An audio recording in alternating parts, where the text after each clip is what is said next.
Welcome to the new channel project. And no, I haven't gone crazy. I haven't bought a Polo. This is my girlfriend's daily, if you don't know. And as I've alluded to in previous videos, my girlfriend will be getting a new car this year. So this car will be destined for the scrapyard. Now, as you can see, it's a little bit worse for wear. Scrapyard is probably where it should go. But no, we're car guys, I'm not doing that. So we're gonna give this car a new lease of life. I thought, why not? It's got a few things that need doing to it mechanically. Obviously, from the exterior, it has a lot of things that need doing to it as well. But yeah, I just thought, as being a car guy, don't want to see a car go to the scrapyard. Thought it'd be a fun little mini series for the channel, and we'll see what we do with this car. So yeah, we'll go over the bad points, as there is a fair few of them. But all in all, it's a pretty solid car. It's a good daily. There is a few mechanical issues, like I say. So first port of call before doing any mods, we'll just be getting it mechanically sound, so it's okay to be worked on basically. Once we've got those done, then the fun stuff can come in. As you can see, it is in desperate need of a clean. And you guys clearly like a deep clean video, as you've seen with the E46 content. Don't know how well you're gonna like it with the Polo, but nonetheless, we're gonna do it. Before we get to cleaning the car, we're gonna go over all the bad points on the car, make a list of all the parts we need to get the car fixed. Once that's sorted, we can get on to cleaning it, see where we're at, see what else is wrong with the paint. It's gonna need a polish here and there. The bonnet is one of the main issues, but enough of me rambling. Let's get on to discussing the negative points on the car and all the points that we need to address, fix, change. Yeah, you guys are going to think I've gone absolutely crazy. So let's go over the issues, as there are a fair few. First one that jumps out is obviously the bonnet. Clear coat has obviously failed. I'm torn with what to do, to be honest, whether we paint this, wrap this, buy a new bonnet. Like, in terms of the body itself, like, there's no dents or anything, it's fine. So I'm thinking of just wrapping it in a gloss black. So yeah, let me know in the comments what you think of that. Clearly this headlight here is the worst one, but the headlights are pretty perish as well. So we can give them a bit of a restoration. The plate is completely damaged, so we'll get some fresh plates, I think, for the car. The front end is a bit peppered in general, so we'll just give it all a good clean. In terms of this part of the car, there's a dent. I don't know if you can see this, it comes in here. You can see where the fitment of the bumper is a bit dodgy here. So we'll try and sort that out. This side of the car itself isn't actually that bad. It's obviously very dirty. You can see the dent a little bit better here now. But yeah, it's just very dirty. Steelies obviously need to go, because no one should be running steelies. In terms of the rear of the car, the rear is pretty much okay as well. It's just, like I say, very dirty. It's just absolutely filthy. There's some damage on this side, as you can see here. We'll go over that in a second. The main point, which apparently is actually quite common on these Polos, the petrol cap has snapped off. So we will be replacing that whole unit. You can see the damage more here. It's dented in a little bit. Like here. It's nothing major. We can try and sort that out the best we can. This side of the front's all okay. As for the interior, it's pretty stock, in all honesty. Well, it is stock, in all honesty. It's obviously a manual. This is my camera gear, but it is absolutely filthy. I've got dog stuff in the back, loads of random stuff inside. But yes, we're going to give this a massive clean. In terms of the boot, I don't think I've even been in the boot in a while. The boot itself, I think the boot's actually okay, to be honest. It's just got stuff in it, but we'll get that sorted. Now, like I say, in terms of the whole car, in my head, there was a lot more that needed sorting. Obviously, already got a windscreen banner because she's a car girl. There is a few, like I say, mechanical issues as well. Main one being a huge exhaust leak. So if I prop you guys there while I start the car, you can hear the exhaust is pretty much dumping from down there.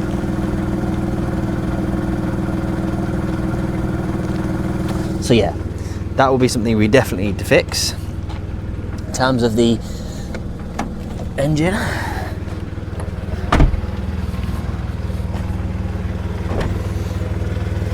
the bonnet struts themselves need sorting.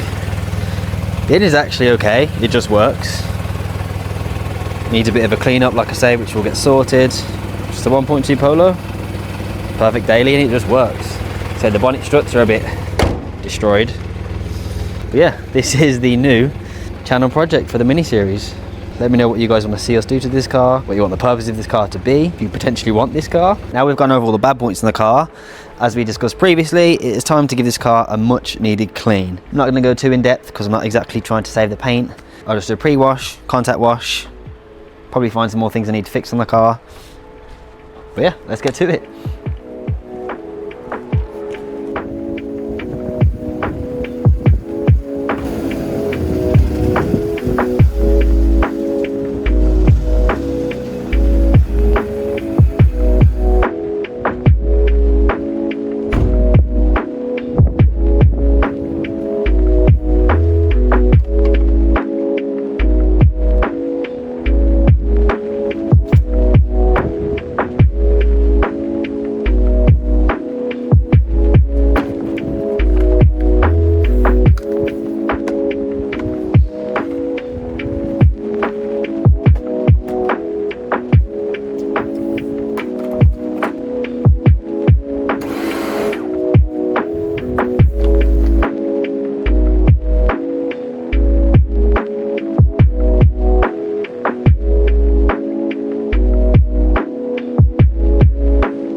As promised, we have new parts to fit.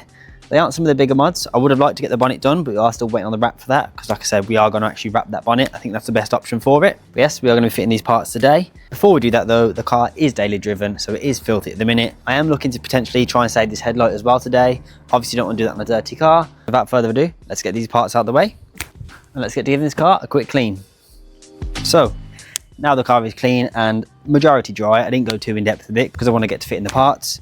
But first, as you can see, now the car is clean, that these two headlights are completely different. This one is actually really good. It's very clear. This one is a lot worse for wear. So I do have a very limited supplies. Don't have a DA, don't have anything like that. I'm just gonna do it by hand. Don't have a restoration kit. I'll just have some compound, some polish, and we're gonna see what we can do with the headlight. So let's grab that and see what we can do. So I was actually wrong. I don't have a compound. I thought I did. I literally only have a polish.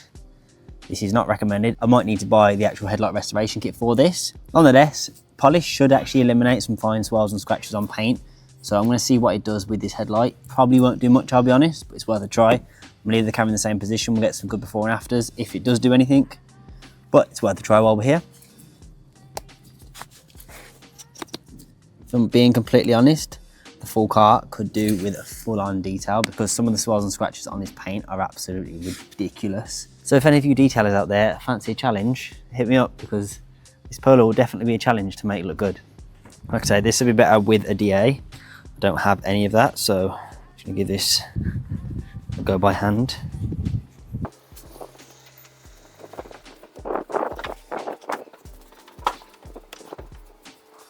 It might need a couple of passes to be honest, but let's see if that's done anything at all.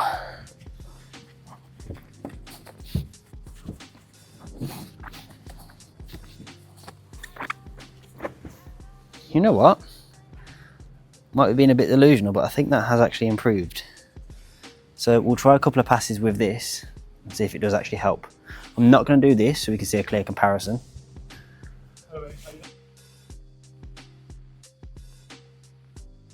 So we're going to go in for a second pass now, because I might be being crazy, but I do think this is actually helping. Could wet sand it, but I don't have any fine grit sandpaper, so obviously it's not worth it. And without a DA, I don't feel comfortable doing that. I do just need to invest in more detailing products really, because I clean cars that often. I just need to get some more tools and products.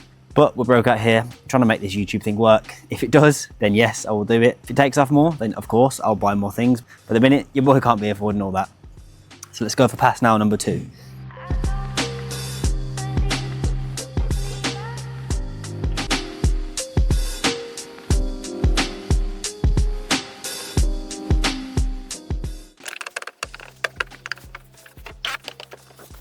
Right, if I stand back, I do actually think that is helping quite a lot. Now, it's not great, but I do actually think that's working. So I'm going to do a couple more passes with this polish. Let's get this smaller one done, and I'll come back to you guys when I'm done, and hopefully we can see some decent results. You know what? For a bit of a budge, I'd say that actually worked okay. Kept the camera in the same spot, so I'll throw some before and afters up to see the actual difference now. In my eyes, I think there is a difference, but I have just been staring at it, so you guys let me know. If you're using the incorrect product, not having a DA, doing it by hand, and how bad this headlight was, I think that's actually worked quite well, to be honest. Looking from the front of the car, the two front headlights look relatively similar now. So yeah, that is fix 1 done on the Polo. This one should actually change the appearance of the car a fair bit. No, it's not the bonnet yet. That is coming, as I've said. But if you join me down here, then we can see these number plates are completely perished. So the first package comes in the form of number plates. So thanks to Quick Plates, we got these plates very quick. They've actually been sat in my house waiting to be fitted. The dog actually got a hold of the corner. But nonetheless, let's get these plates fitted.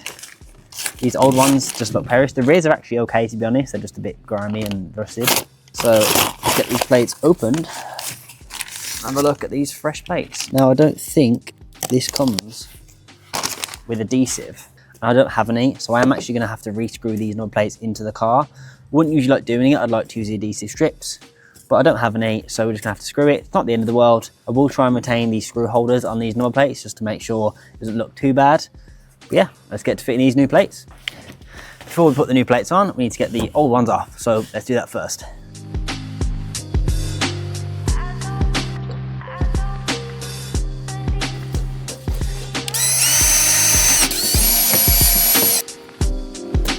And there we have it. The plate is off. These did actually have a few adhesive strips by the looks of it on the back.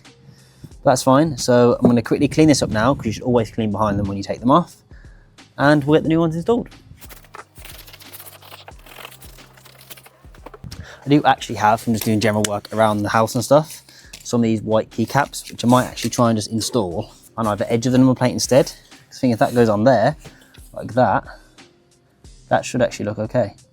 What I'm going to do, just to ensure it is done properly, I'm going to measure halfway on each point, drill through, just so we can get it in the right spot on the car. It's handy that both side letters are H's, so I'm going to quickly drill 2 small holes, just so we have a little bit of a guide point.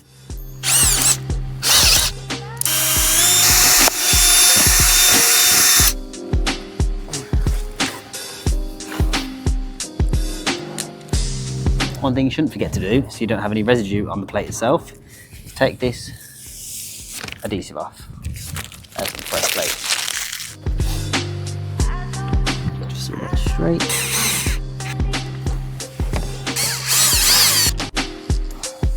And there you have a fresh number plate.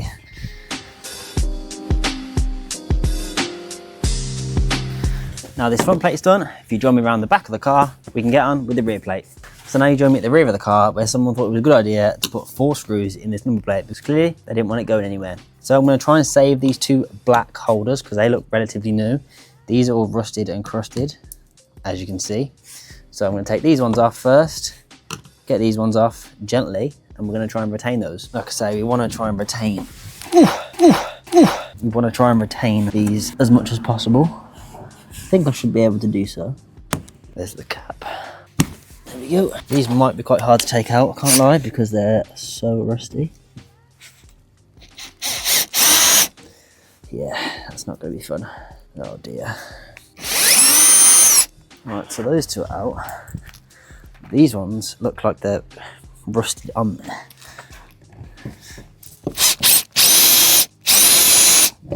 Oh, that's going to be fun. I'm going to get those off. Let's just see if I can break the heads off them.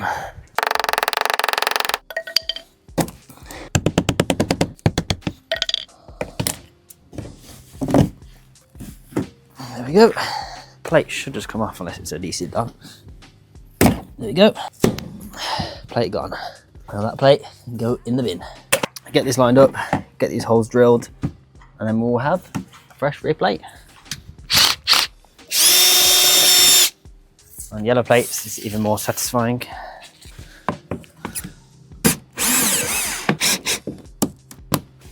And just like that, the rear number plate is installed. Now, while I'm at the back of the car, I do actually have a set of plate lights, which is our next package for the day. So I don't know how well these are going to fit, if they are even going to fit. I know a lot of the bag stuff is universal. Don't know about these lights though, but nonetheless, we're going to try and get these installed. So we've got plate light, ballast and plug. Let's get this plugged in. We'll just feed this back in there. There we go. If I just grab you guys and bring you down here, you'll see. So we've got, this is the new LED one, whereas this is the old halogen light here. I'll get that one changed now, but these should be a lot brighter. There's a second one out, so if we pop this out, this will go straight into the OEM connector, just like that. We have 2 plate lights installed. So there we have it. We have the brand new rear plate, we have the 2 new rear plate lights and the front plate installed. So now we're going to switch the lights on so you can see, 1, if these work, and 2, how much brighter they actually are when they do work.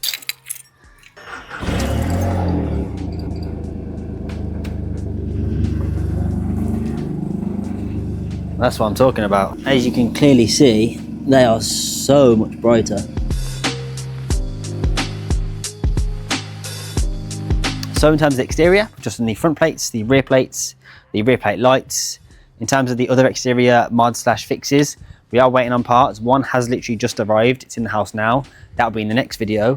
We also then need to just hop on the interior because there are a few bits we need to sort. So I'll meet you guys in there and we'll get those bits sorted. So as we went over in the previous video, we have the interior, which is looking very tired and very saggy. So all we need is a little wrap tool, don't know what they're called. It's like a little fabric tool just so we can push the fabric back up, and some simple spray adhesive. So literally all I'm going to do, spray some spray adhesive on this, bring the fabric back up, tuck it back in, and hopefully it should sort itself out.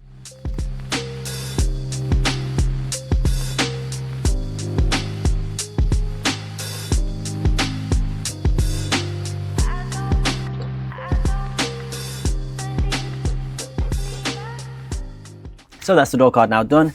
Didn't turn out as well as I'd liked it to be honest. I say it could be a lot better. It has fixed the issue. It is better than it was. If I was to do it again, I would just retrim the whole door card, probably strip it down, do that whole little section, just like an Alcantara fabric or something. I can still do that if that's something you'd want to see. Let me know down below. As you'll see, I've got this trim tool in my hand. The next part to fix is actually for the other side of the car, but it's the window roller handle. So they're obviously the same on both sides. It comes in a pack of two, so I'm just going to change both of them. On the other side, the roller is actually broken. So every time we're at a drive-through, every time we're at a car park, it's a mission to get the door down and it just needs replacing. So simply, I believe these are just pop them off, pop the new one back on. But let's grab the parcel, get it unboxed and get that sorted. So we have the parcel here. Let's get this opened.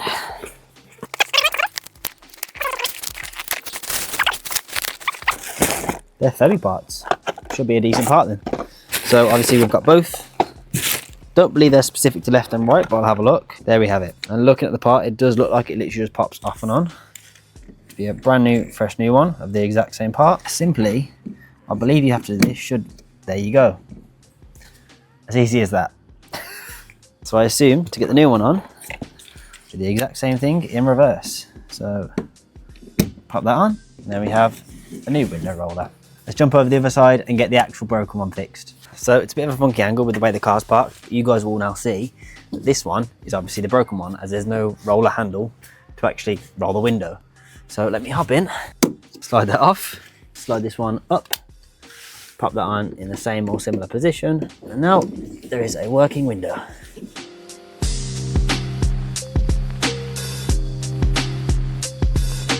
There we have it. That is a lot of the smaller fixes slash mods done on the car. We have one more fix slash mod to do, and it's probably the most effective thing to do when restoring, cleaning, just fixing up an old car.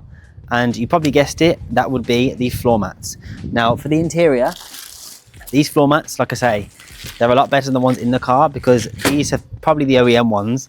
They get used daily, they're trodden on, they've got mud on them from walking the dog, from going to work, everything like that. They are just completely destroyed. These are much needed. They're a much nicer fabric. They're black stitch around the outside. Should make the car feel a lot nicer inside as well. Now, this is a very difficult install. All you've got to do is take the old ones out and put the new ones in. Jokes aside, let's get these floor mats in because the last thing for today, you're going to see the before and afters. The old ones in there are absolutely terrible. So let's get this done and we can close the video up and you guys can look forward to the next video because that's where we'll be doing the bonnet and a few other little things.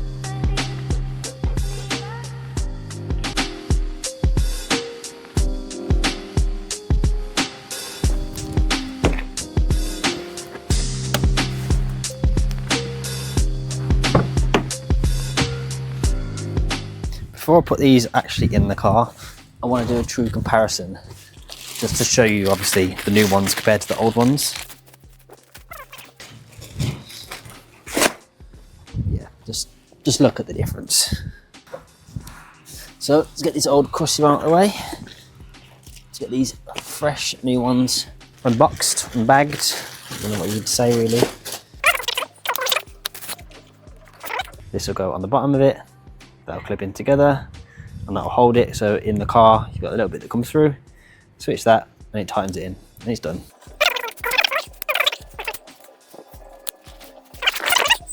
So we'll start with the driver's side, the most important one.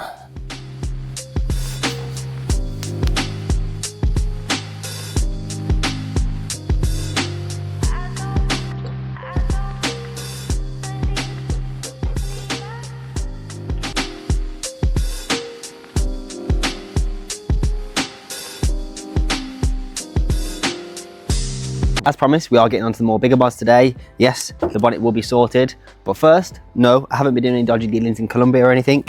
we have a smaller part we do need to fit on the rear of the car. Apparently, these Polos and the generation after, so the 6R generation, they are notorious for their petrol filler, cap, flap, whatever you want to call it, just snapping off.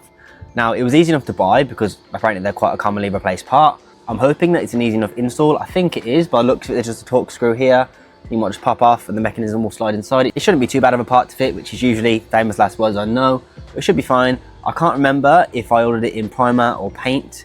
If I haven't ordered it painted, then I can just wrap it with some of the wrap we'll have left over from the bonnet, hopefully. There's only one way to find out if I did buy it painted or not, so let me grab this Colombian parcel, get that unboxed, and then we can see which one we have.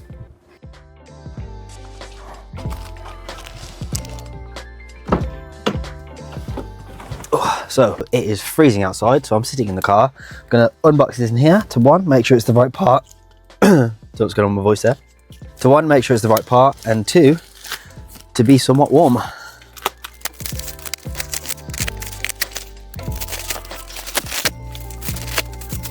It says Polo, with definitely German writing, so it's definitely a genuine VW part.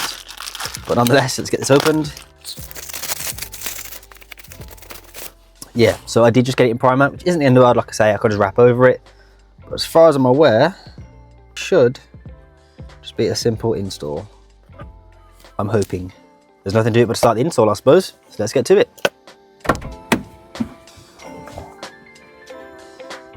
If we look here, it's just a torque screw. And I think this literally just like slides in like that. And then that'll be it sorted. I don't know, I haven't watched any videos. I'm just seeing a torque screw. I'm hoping, I know in some cars you have to go through the arch liner and things. I'm really hoping I don't need to do that on this car. There's only one way to find out. So I'm gonna set this aside for a second. Go get Torque's bit. It looks like a T25, it's a VW. Most of them are T25. Start pulling things apart. Let's see if we can fix it.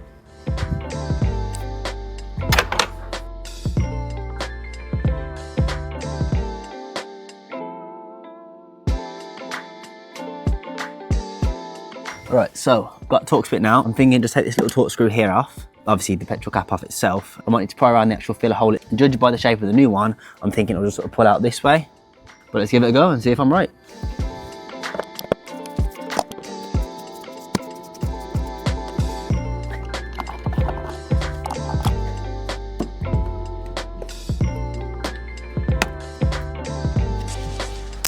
Just grab the flat head because I think, like I say, I'm going to try and pry it around this to get it off, because obviously the new one will then slot on. So let's give that a go.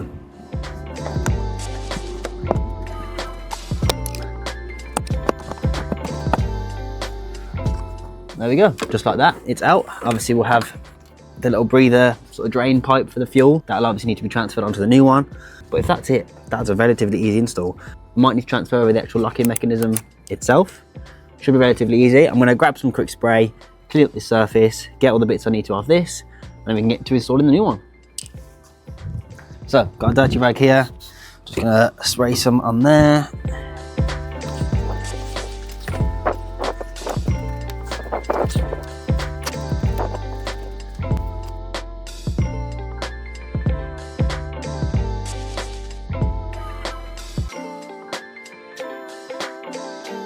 So if I just face you guys down here, you'll see we just need to transfer the fuel breather / drain line off the old one onto the new cap.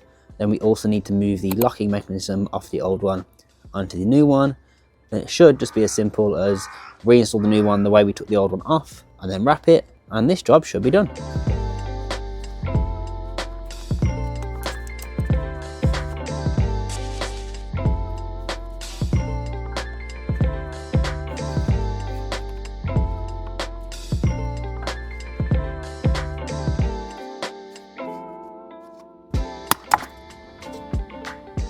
So that has literally just shot all the way across the driveway. I mean, unclipped out, so I'm just going to try and clip it into the new one, I think. So that basically just locks into place like that.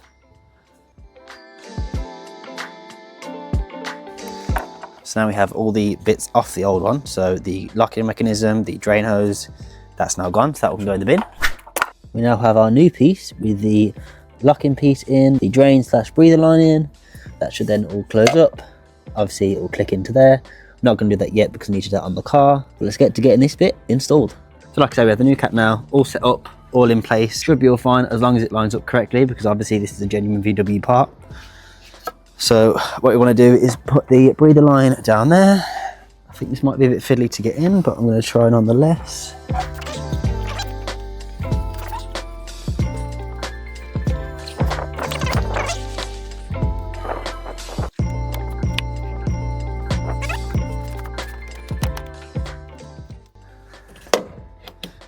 You know what? That's actually all right.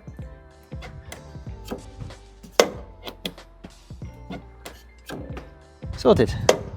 So there we have it. The Polo now has a working petrol cap. So like I said, we'll get onto the next mod. Once we've done that, we can then get to wrapping this black. There we go. A working petrol cap. Perfect. So obviously this side is dented, but just having that petrol cap helps so much more.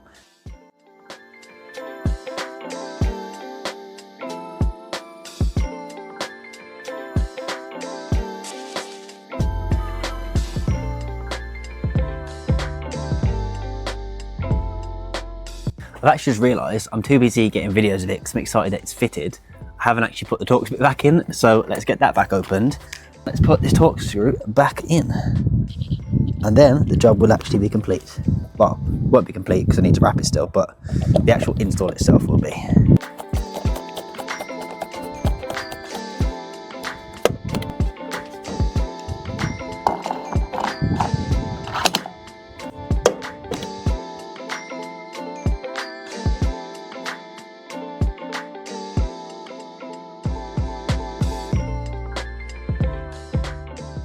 So now that petrol cap's done, we obviously need to get them wrapped. But before we do the wrap, I need to make sure we have some spare from the bonnet. So that is the next thing on the Polo to get sorted. Obviously, the first thing we need to do is get rid of like this loose clear coat, because if you wrap on top of that, the wrap will then just come off with the clear coat. It obviously won't stand the test of time. It won't have any longevity. I want to do it properly. So the first thing we need to do, I've got this little, oh, I do have it somewhere. I've got a little plastic scraper here, so I'm hoping we can get the majority of the clear coat off that way. I'm not going to go too in depth because the wrap should hide quite a lot of it. Just the foul bits of clear cut that do need to come off. So there's nothing to it but to get this clear cut off. I have a big parcel behind the camera here, which is this huge roll of wrap. So we can obviously get this on the car. It's not ideal conditions for wrapping, but at the end of the day, it's going to look 10 times better than it currently is. And we're trying to make this Polo look a bit less scrapyard. So let's get to removing this clear coat.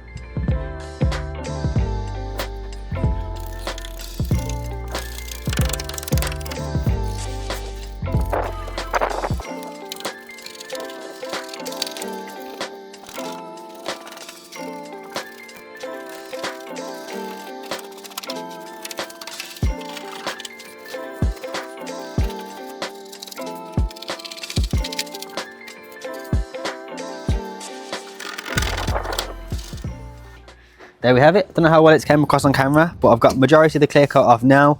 Obviously some is still left, but I'm hoping the wrap will hide any imperfections. It's not going to look perfect, but it's a very cheap fix. The wrap cost me like £30–40.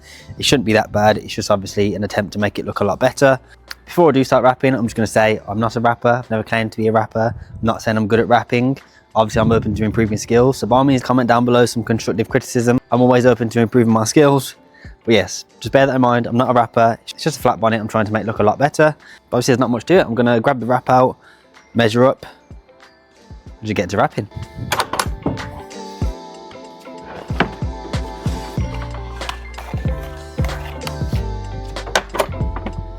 As you guessed it, I have the epitome of wrapping accessories.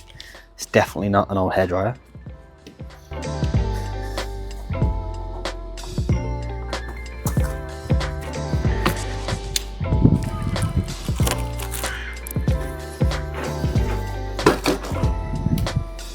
There we have the wrap. Should actually be a decent match, I think.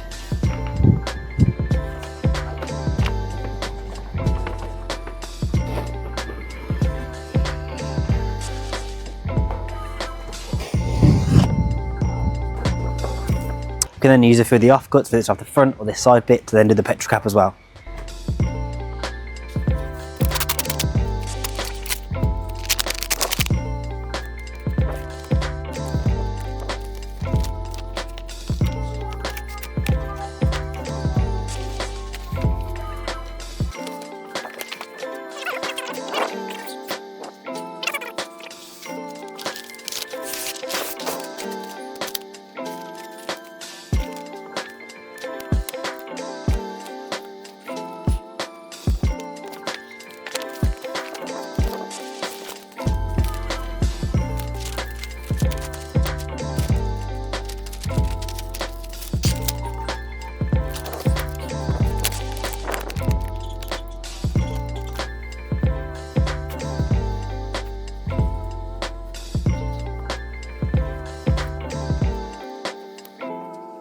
A few inches later.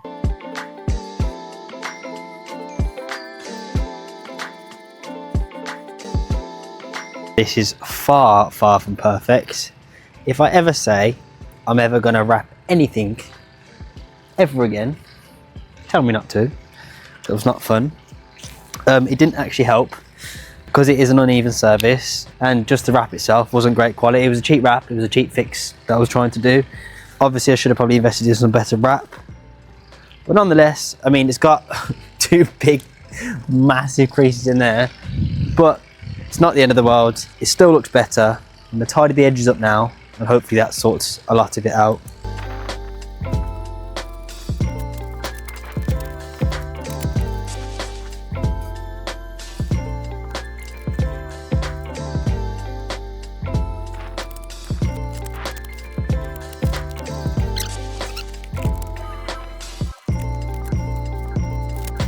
So now all I'm going to do is go around the edges, tie them up as best I can, make it look somewhat presentable, and then we can get on to the next mod.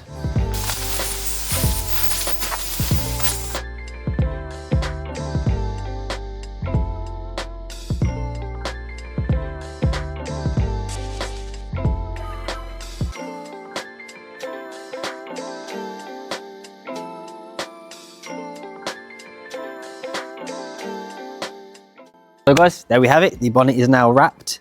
Is it the best wrap job in the world? No, but I'm not a rapper, like I said. In fairness, I'm doing it, 1, in very cold conditions, 2, it was very cheap wrap, and 3, I didn't actually sand it all down. There is still the clear coat remnants on there. So all these creases, that's where all the imperfections in the actual bodywork itself was. So it just didn't want to go over those, and obviously it started to crease. It's not the end of the world. It looks a lot better than what it did. I know any of you rappers in the comments are going to be fuming and probably typing away as I speak, but nonetheless, it's done now. It looks better. It's a Scrapyard Polo. The wrap was £30–40. It was a very cheap thing to do. We're going to head to the back of the car now, get the petrol cap wrapped. That should be easy because it's a circle this big. Once we've done that, we're going to get onto the next and final mod for this video, and I think you guys are going to like this one. Before you guys run to the comments and tell me how bad that bonnet looks, don't worry, I am completely aware of how bad that bonnet is. The wrap just wasn't playing ball. With the imperfections under the bonnet, the wrap just kept creasing and I couldn't really help that. So don't worry, I have ordered up some good quality wrap. I'm going to wrap this bonnet properly. There'll be no creases, we'll do it so much better, and the bonnet will look the best it can. But I assure you, in the next video, we'll get that bonnet sorted. So don't worry, don't need to comment. I know it looks bad. I've tried my best. I've at least tried it once on my own. But this is just one of them jobs, it's a lot easier with a second person. Thanks for listening and enjoy the rest of the video. But before we do that, we need to get this petrol cap wrapped. So I'm going to grab some wrap out of the car, cut that down to size, get this little circle wrapped. Should be relatively easy. Once that's done, we can get on to the final mod for this week's episode.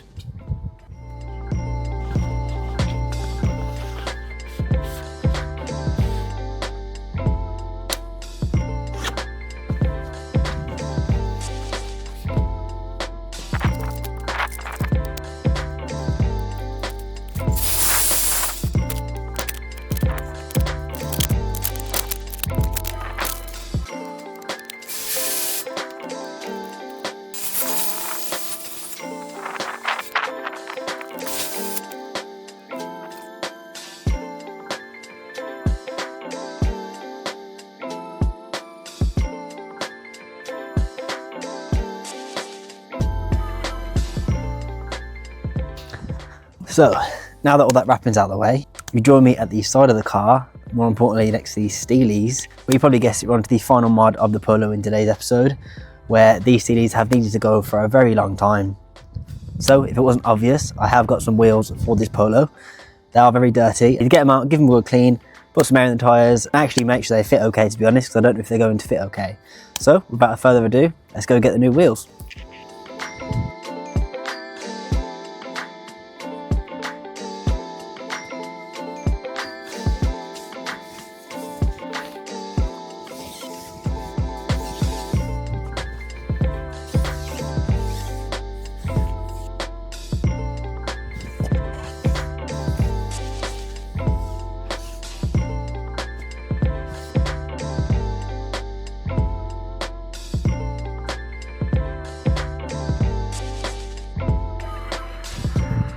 So guys, there we have it. These are the new wheels for the Polo. Like I said, I don't know if they fit okay. I need to test fit them. They might need balancing, they might need sorting. These tyres are actually pretty good on them, to be honest. They've been sat for quite a while, so first thing we need to do now is grab the jet wash out, give these a very good clean before they get on to this Polo.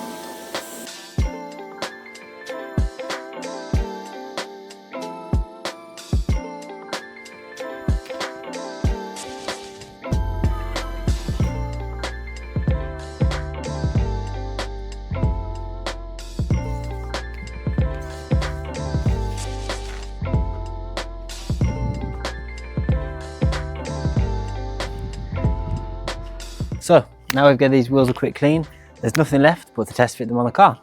So let's get the jack out, get the car in the air, and let's test fit these wheels. Now in terms of filming, it'd be a lot better to test fit that side first, but I've just cleaned them over there because the drain's that side. I don't fancy sitting in the wet floor, so I'm going to do this side first. So let's get my breaker bar out, impact gun, let's test fit these wheels.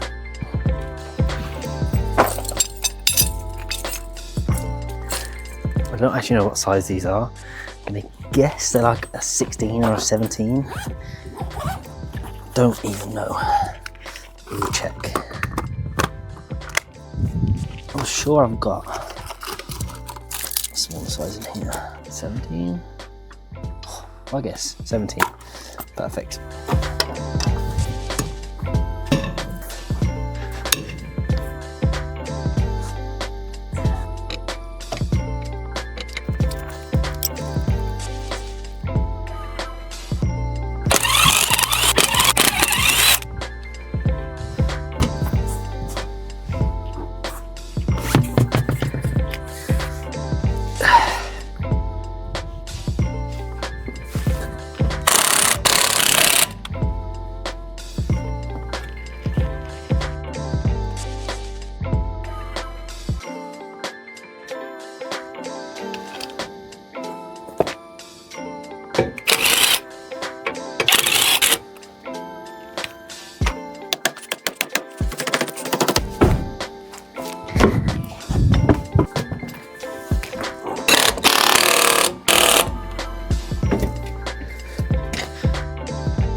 Right, so there we have it guys, wheels are now on the car. In my opinion, I think it is looking so much better. As you can see, I've got a pile of parts next to me. No, they're not all for today's video. We are doing a video where we're completely renovating this office. That won't be released just yet, we are in the process of just stacking up the parts and bits for that. But onto today's episode, where as I mentioned previously, if you follow me over on Instagram, you'll see that we were under there measuring for the new pipe, and you'll see that the flexi was absolutely destroyed. The exhaust was actually leaking in the corrugated part of the flexi where it had failed, so it was basically from the cat and then the exhaust gases were going out straight away. Isn't good for road use. While I am the biggest fan of making a car louder, modifying the exhaust, on a 1.2 2004 Polo, it's not really the nicest sounding thing, let's say. So one of these boxes here, this one, we have the new exhaust flexi. I hope that's not broken. We have the new exhaust flexi. I'll show you what we're replacing it with. Obviously we can then see what we need to cut out. We'll get that done and hopefully we should have a normal sounding car. This is probably the only time you're ever going to see me make an exhaust sound quieter, but it needs to be done. We're saving this car from the scrapyard. The exhaust is blowing. It makes the car sound like a scrapyard car. This should be one of the last things that we do that makes the car less of a scrapyard car and more of just a nice, easy daily. On the topic of making the car less scrapyard, like we said in the last episode where the wrap just completely failed, we have a better quality wrap there as well. We're going to be doing that later at Jack's unit, but for now I just need to unbox this, make sure it's the right thing, make sure we have everything we need, pack this in the car, pack the new wrap in the car, a few tools, head down to Jack's unit and we can get on with today's episode. Without further ado, let's unbox this, make sure we have the right thing, and then we can get on with the video. I'm really hoping the rattling is just the exhaust clamps, but let's get this unboxed. It actually looks like it's a really good part, to be honest. Usually on the stock exhaust, they have the flex as straight lines, sort of in lines like this, which gives it the flex up and down, side to side, etc. But they're quite thick tolerances and they don't really give much flex, to be honest. That's why it is such a common issue for these to fail on the VW Polos. But as you'll see on this one, I've gone with the sort of corrugated overlapped flex, where this will give it a lot more movement and should stand the test of time a lot more. So simply all we need to do is chop this section out on the stock exhaust, pop this one in, pop some exhaust paste on, clamp these on to the obviously top and bottom of the exhaust, clamp that all up, let it set, and then we should be all set to go. So now all this seems okay. We'll pop this back in its box, grab the wrap, this exhaust piece, some more tools, get that all in the car, head down to Overperform. We can then get on with saving this Polo from the scrapyard. We're getting there now, we've got quite a lot done. There isn't really much left in terms of saving. The next few things we'll do are just going to be sort of mods, I think. So let me know what you want to do. I personally think we need to go for coilovers next because it's got wheels now. It just needs to close that arch cap a little bit more. But you guys let me know. You're the ones that decide. I'm more than happy to whack that car on coilovers, so you let me know. But yeah, without further ado, let's get to it and I'll pick up with you guys at Jack's unit.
So you might be wondering why it's now dark.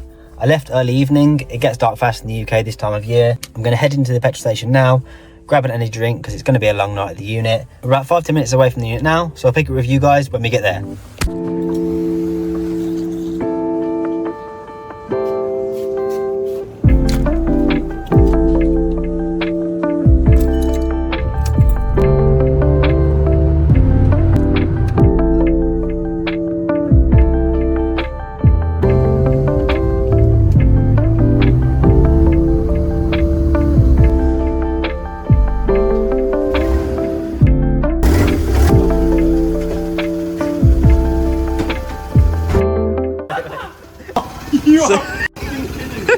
Bro, what is that? Oh, what's that? What the What's no wait, what's that? Hell? Yeah, that's peeling up, look. Like no shit. Fucking hell. Oh bro, that's terrible. Is that from underneath? Yeah, so the clear coat basically was peeling off. Oh bro. I didn't want to sand it down because I was like, if I'm going to the extent of sanding it down, I may as well paint it. Yeah, but you're still yeah. Bro, that's terrible. That is the worst bit. What did you do? Wait, so this is Jack's reaction to the bonnet. Shocking. Look, oh, I'm not even gonna. That's terrible. Oh, the bonnet don't even open. Are you joking? Yeah, it does. Are you sure? Oh, fuck. If you're safe. Oh. The mirror's good. The mirror's really good. Oh, yeah. Yeah. Nothing to see here. Yeah, that's rough, that is. Right, so for the video, who are you? Well, I've just realised how clean this is. What's that? Your bench. Yeah, I wasn't joking when I said I've been. I mean, there's no before and after, but yeah. last time I was here. We won't show the before bit. It was fucking terrible. I don't know how to kind of vehicle enhancement. Yeah, I guess that's you fair. could say. So basically, we fit. Do you know what? Fucking perfect timing. Magnet plates, yeah. If you don't know about these, you clearly live under a rock because these are just all over the gaff. One of the best things, to be fair, for show cars. Even if you're like taking photos of your car, yeah, they just look better. It's not really. Yeah, there's a show plate kit and stuff you can get and whatever. This is a multi-plate kit. This is wicked. I would show my car. But Imagine, should we put them on the polo? Yeah, oh, imagine. But yeah, supply and fit those. They're cracking bit kit. Splitters, side skirt extensions, diffusers, spoilers. You've done bags as well, suspension. Yeah, bags, yeah, air ride. There isn't really anything we don't do in terms of like bodywork wise. Bearing in mind, the wrapping is a one-off. Please do not think that I'm a wrapping expert. I ain't. This is just like, I do like normal minor services. So your oils and all that stuff or whatever, that's fine. More so specialised when it comes to like say big brake kits, anything like that, that's more BMW Mini specialist. All the 135, 140 boys, shout me if you want your LSDs, because we do that as well. Currently there's a weapon in the bay. Mate, this is by far, I'm not kidding you, Mercedes, most expensive car spin in this workshop. Nah, I'm actually gassed to do this. You're doing me a massive favour because I clearly can't wrap. Even just having 2 people to stretch it, it's because I was on my own, in the cold. I just had to double check I brought the wrap with me. Don't scare me, bro. So my thought process is, yeah, we'll whip the bonnet off, obviously take all your stuff off, whatever, whip your bonnet off and put it on the stand. And if we both can grab it and you know how like you see it when they do the mirror caps? Yeah, a load of heat and... Yeah. Jack also does POV clips on short forms though, TikTok. Mate, if you want to watch it some autistic, fucking just scream it, just great. It's fucking amazing. Yeah, so I'm going to whack the camera down, probably just whack some music over this while we get to it, because there's nothing really else. You saw me try and do it on my own, so we're just going to get to it and then we'll do the exhaust after this. So yeah, let's get to doing the bonnet. Let's get to it.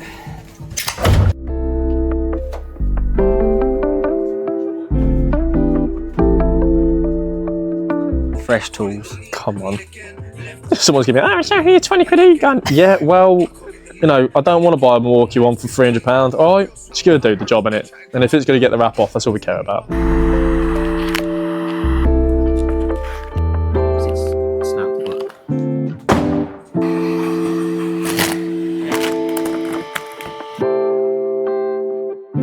Really? That would Fine, it's come off a lot better than I thought it would. What the f is happened here? Now to get new wrap.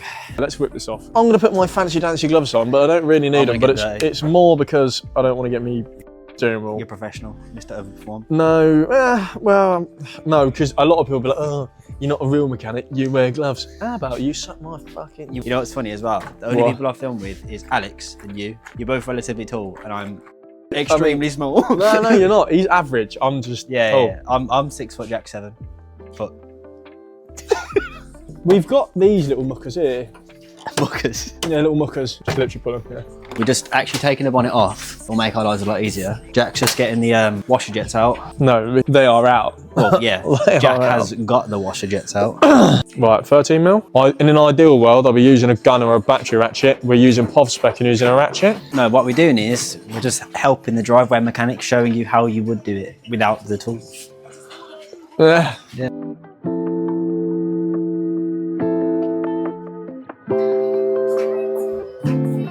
What's happened here? You could sand this down a bit if you wanted to make it flat. It wasn't 500, it's a bit coarse, but... Yeah.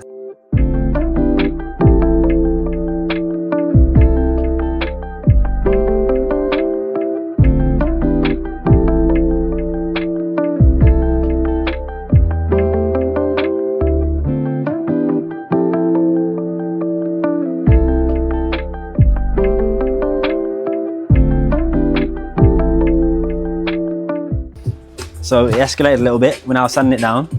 Yeah, the thing is, I didn't want to put the wrap on and it's still going to be a little bit, I can still feel it. There's quite smooth. But we're going to do it the best of the ability with the tools we have at the minute. Yeah, which is currently a wood sander, not even a proper DA, but hey, it don't matter, it'll do. But it'll be a lot smoother. Yeah. Hopefully the wrap will be a lot better. I mean, it'll at least be better than what I did on my own. Let's get back to it.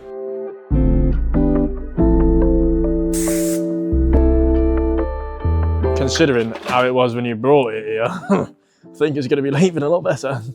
So, I mean, look at that. Just send it out like that. Yeah, we've gone for the rat rod look, actually. Slap some clear on it, call it a day. Clear. Clear. Clear. Clear. Clear.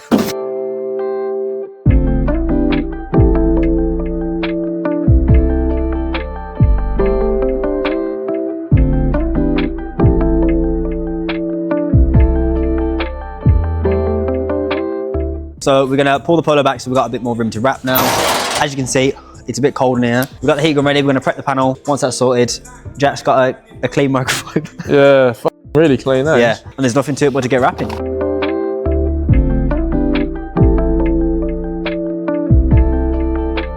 That was genuinely your willy. So, I'm gonna leave you guys there because we're gonna need both hands to get to wrapping.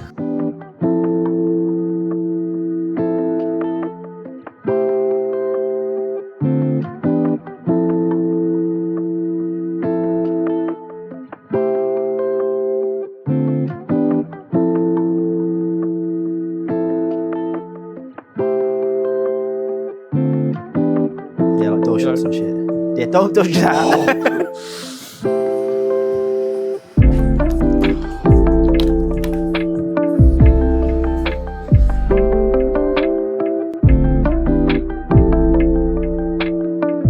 So at this point you'll see me and Jack are now going around all the edges of the bonnet, ensuring to make sure all the edges are secured tightly. Don't want to leave too much overlap because obviously we don't want it lifting in the future, but just ensuring that's all done, all post heated, all secure, and then we can get on with the bonnet. Here I'm just telling you we're obviously now going to actually put the bonnet back on the car, but yeah, let's get to it.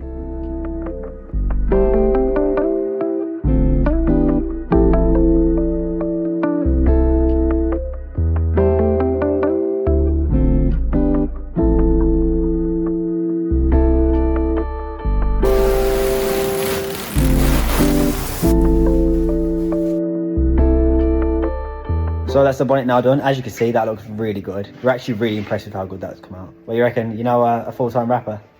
No. That was genuinely probably one of the easiest parts on the car, and that's stress. Yeah. But it's come out mint. Yeah, that's why I did it myself initially. I was like, oh, it's a flat bonnet, how hard can it be? No, it's come out good actually. I'm actually really impressed how it came out. Yeah. Like, you can see now, before, the bonnet, it was an eyesore, like it stood out. Whereas now... Now the roof does. Yeah, now the rest of the car needs a full undo. If you think on how can you wrap the roof, taking the piss. Nah, I reckon the roof will polish up nicely. That brings us on to one of the next videos. We do have a detail lined up for that. Now onto the main point of this video, because this technically wasn't the main point, Get but... the exhaust on at 12:15. Yeah. Let's get the car up on the ramp. Exhaust in the air. Exhaust in the air? Car in the air. Car on the lift. Car in the air. Check the exhaust. Chop it up. Get the new piece on. Should be straightforward. But I thought wrapping the bonnet was also straightforward. Don't fucking jinx it, I Yeah. swear. Don't jinx it. Nah, it should be piece It should be alright. As long as we get the cuts, as long as the cuts are alright, and we don't cut it too short or whatever, then it should be fine. I see no Should be problem. fine. And we're gonna have no fucking boy racer. I'm gonna set you guys up. Let's get to getting the exhaust off.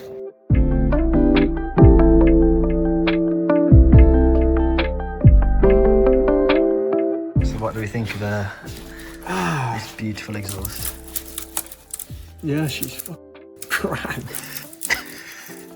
Yeah. You guys saw in the unboxing, piece we're replacing it with, literally this way. What me and Jack are doing here, if you'll see, there is a hanger actually just after the flexi. Now with this sleeve, that hanger can actually be a bit of an issue. There is actually another hanger right behind this one, so this hanger is pretty irrelevant, considering it's not going to be under that much tension and that much pressure. So what we're thinking here is we're just going to chop that hanger off, sleeve the exhaust, see how it goes. Worst comes to worst, we'll just put the other hanger back on. But yeah, if you're wondering what we're talking about, that's what we're talking about. Let's get to chopping this exhaust up.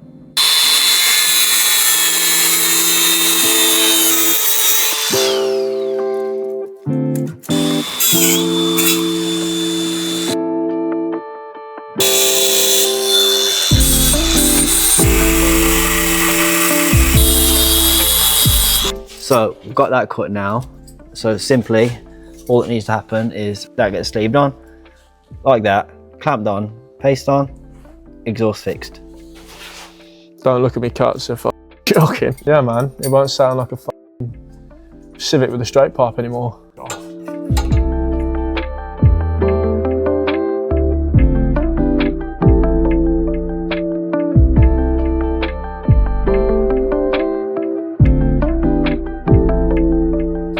So we're now getting this on. We can get the clamps over. Hang on, where's my fucking hammer?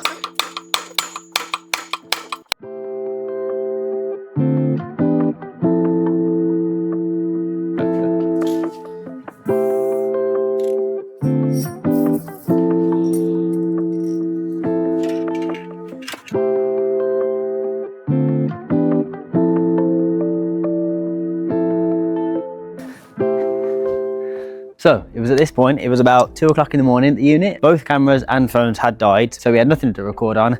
As you would have seen from the last shot, we was literally about to finish. We were just clamping it up. I'll get under the car and show some after shots as I'm speaking now. But yeah, we got the exhaust done. It's probably the only time I've ever been happy about making a car quieter.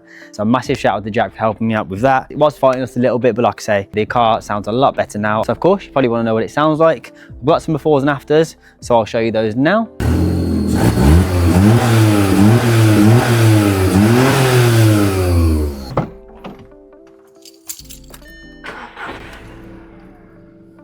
Would you look at that? A quiet Polo. Sounds exactly how a car should. Let me know what you think. But I think in terms of this car, it's probably the one excuse where a car being quieter is a lot better, because it did sound like an actual scrapyard car. Now it sounds as it should, just like a stock car. The bonnet looks absolutely amazing. It was so much easier with 2 people. We got that done with a better quality wrap. Obviously the heat gun helped massively as well, and taking the bonnet off. All the edges are finished nicely. There's no lifting, no nothing. It's all finished really, really nice. The car does need a bit of a clean because it was in the unit and we did sand it down. That is one point I will say, sanding it down helped massively. That was definitely the right move. I should have done that before. Nonetheless, we've got it done now. And yeah, in terms of the fix-it parts in this car, the Polo is pretty much done in respect of that. So I don't really know how well this car holder is because it's my girlfriend's car holder. It's not as good as my one. Obviously, I use mine for filming and stuff. This should do the job. I've just realised about that headliner. I don't know why I've never realised that's an issue.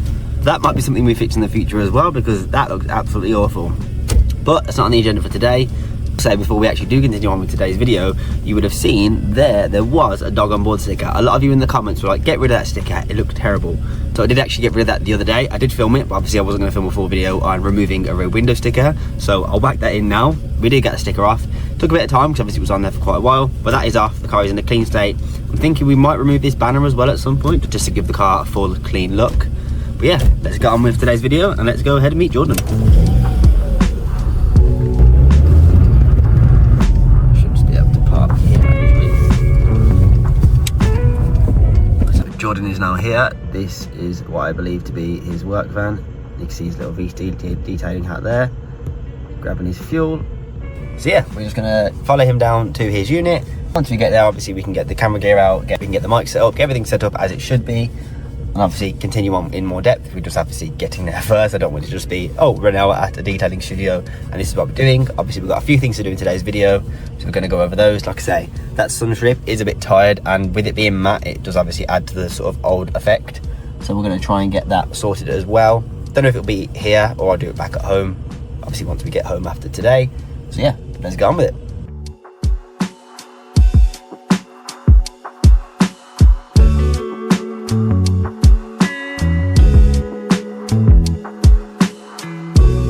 Testes, can you hear the microphone? Right guys, as you can see, we are here. We are with the Polo. We are with V's Detailing. Hello. You should be able to see, I think. We're basically going to currently wash the Polo because it's filthy. Get it all washed, decontaminated, and then try and The save. fuck is that? The state of the side of that car. Yeah, you guys would have seen it by now, but this is Mr. V's Detailing's first impression of the Polo. I mean, other than watching on the videos, but... I'll be honest, I skipped past that bit. There is a video I still need to watch, and I think that's where you show off how bad this actually is. I was like, yeah, I'll do it. So, do you want to introduce yourself? Who are you? What do you do? What's your business? I'm Jordan. I am the founder and owner of V's Detailing, and I wash cars and make them shiny. Not particularly at this Polo's level. He cleans a lot better cars. I mean, he does all cars, but... Who wrapped this? Yeah, I work on all kinds of cars, supercars and hypercars and shitboxes. But every car gets treated like it's a supercar. In the spirit of saving the Polo from the scrapyard, obviously, we know it's not going to be perfect because the body is a bit destroyed anyway, as you would have seen from the bonnet beforehand. But yeah, we're going to try and save it as best we can. I'll throw some befores up because swirly is like a very large understatement. This side looks lovely. This one's going to look... Yeah. I could do this bit. Yeah. And it's black. So I should probably move the camera angle around. I'm just tasting the car at the minute. You should show them the roof. Have you showed the roof? Yeah, not in great detail, but Come from this side. this sun is showing the swells massively. I mean, it is also dirty. Go on, show them the reflection on the roof. So we'll go from this side because you can see the sun. Jesus Christ. It actually looks kind of oil slick with the sun. Bear in mind, this sun strip is matte black and the sun strip looks more glassy than the roof. So yeah, I'm gonna wash the car first, obviously, because it's got just generic road grime and whatnot. Well, I'll let you explain the process of what we're doing because I want to go home. it is So a what nice we're day. gonna do is start with safe wash process to remove dirt and dirt. Yeah. Then decontaminate it with tar and glue remover, fallout remover, and clay bar it before taking it inside. Having a minor breakdown in between, and then we'll go to we're going to start machine polishing and seeing whether we can I can I would work my try, but I magic. don't have great experience. They don't call me the detailing wizard for nothing.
So yeah, we use acid because I've got experience with cars and I understand these wheels will not clean up with an alkaline cleaner. This is how I spend most of my day. You know how boring it is working on your own? Just got to entertain yourself somehow. Use a brush. This brush is my acid brush. It's old, but it still brushes. And it's for older wheels that I know won't get scratched. Don't worry, don't come at me for the, oh, you should use microfiber cloths and shut the fuck up. It's basically because the gentler brushes, like this one that I do have, don't like acid. They get eaten, so I'm not fucking it. And then we go, once we've done the brushing, we come back in with the acid mitt.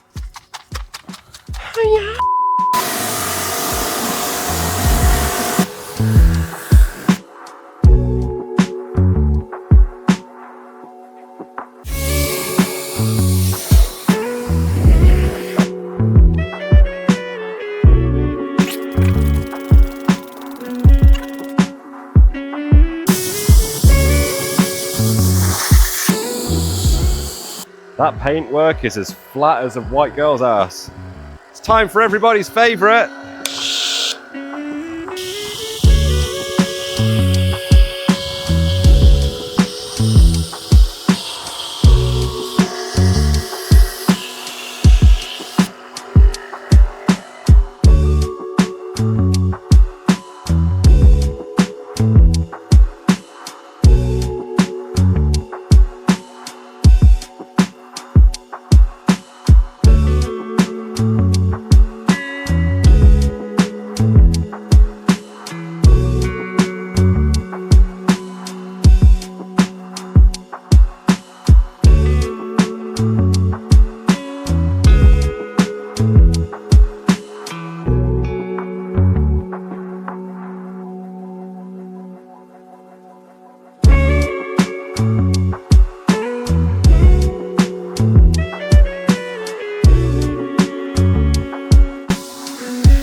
You're probably wondering why I rinse my snow foam bottom to top. I was literally going to ask that question. Yeah, it's because of chemical dwell time. You want the chemical to dwell an even amount of time across the entire thing, and the way gravity works, it'll pull it down so the top gets rinsed quicker, which means the water, if it gets rinsed quicker, water will drain off and it'll rinse down the lower half. You do the lower half to the top and then back down. It takes a little bit longer, but you get the correct chemical dwell time. Science. That was my exact question, because I've always gone top to bottom, but other people have said bottom to top, but no explanation. But you've it's chemical dwell time because you want the perfectly. chemical to spend as long on the paintwork as you can. So if you do bottom to top, the top's not going to start being drained before the bottom is drained. It makes perfect sense. So it all works evenly. So if you apply it bottom to top and then rinse it bottom to top, you're fine. Dirty. That is like a cappuccino. And now, it's time for the contact wash. Would you like to join in with this bit? Of course. This is what happens when you ask the general public to name a product for you. So, correct wash method: wash bucket, paint, one panel, rinse bucket. Just this triangle for the rest of your life. Imagine that. That's how boring detailing is as a job. And you guys will know my wash method is snow foam, mitt, rinse. So snow foam, mitt, hope for the best. But the correct wash method would be, well, there's lots of wash methods. Wash mitt, paint, straight lines. We do straight lines because they're easier to get rid of if you accidentally scratch your paintwork. They're easier to get rid of straight lines because you can go against the line. If it is not straight, it's a much harder job. So don't wash in circles. That is half the bonnet, half the roof. That's not a bonnet, that's a roof. Then into the rinse, we rinse it. Right, this is a little trick I can teach you. Come in here, come in real close, I've got a little secret. If you put the mitt behind the handle, you can do this. I can feel the whole car shaking.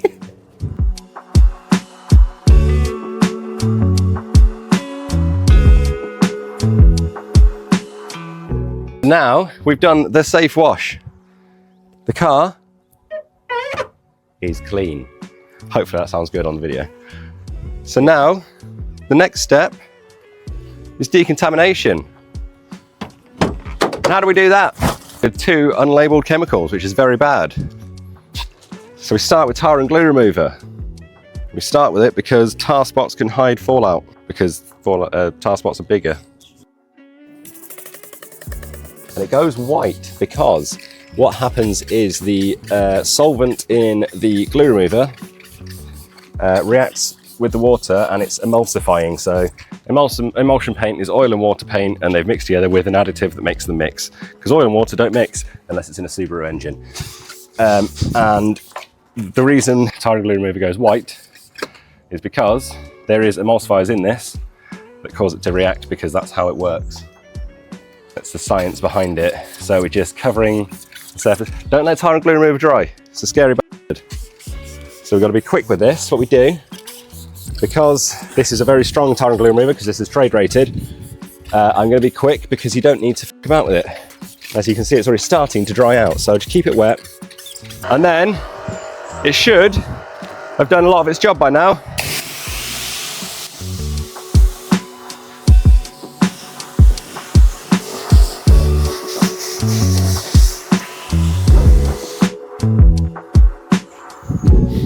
Fallout remover. It's what it says on the label that is there. And fallout remover is very fun because it fucking stinks. So I tend to just do the lower half of the car.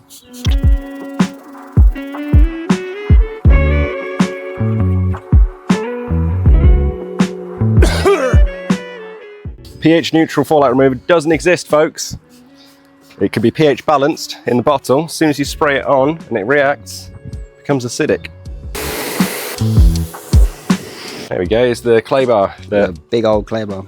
Yeah, it's a mega clay bar, because I do a lot of brand new cars. Yeah. So they need clay barring because it's part of the safe wash process, but they don't really, that's barely touched. Yeah. So what I do is when I've got leftover clay bars, I just put them all in one big one, and then I got a massive one. I've got another one inside as well, because it's much easier to work with a bigger piece. Get your shampoo and your wash mitt as a clay lube, because you don't need a special product, just so you know. We're gonna wipe down the whole car. So I do this with wash mitt because it's an already clean car. You then get your clay bar and just gently, straight lines. This is actually really quiet. This has got... Surprisingly, this was the car I expected to be the worst, but it's actually not that bad. See if we can find a patch. Nope. How about down here? Oh yeah, that's a good bit. Right. Ooh.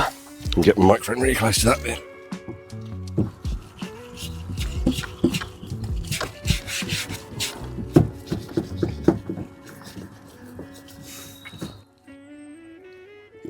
Hold on, there we go.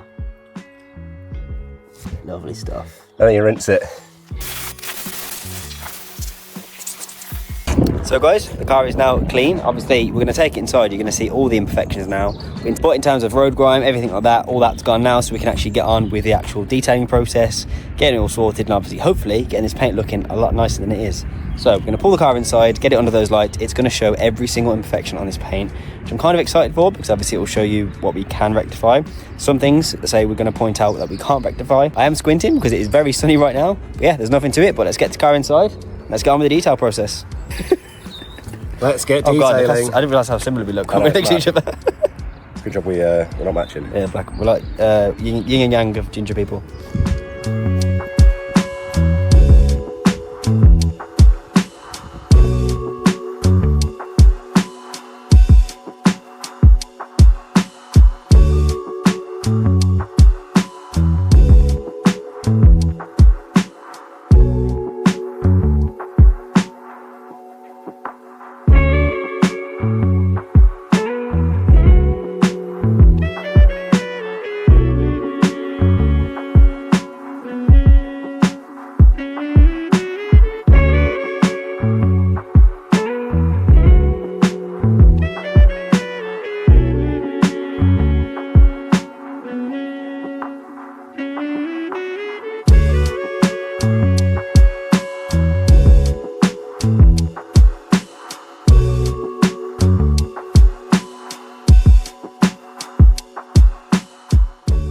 So, we're inside.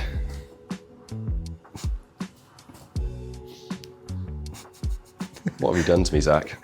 First things first, gonna glove up, because no glove, no love. Always wear protection. Nice. And then raid your girlfriend or your wife's cosmetics cupboard and get yourself her cotton wool pads for makeup removal. And then when she catches you buying her little ones, go to Superdrug and get some massive ones. They're 3 for £1. Well, 3 for £3, so they're big.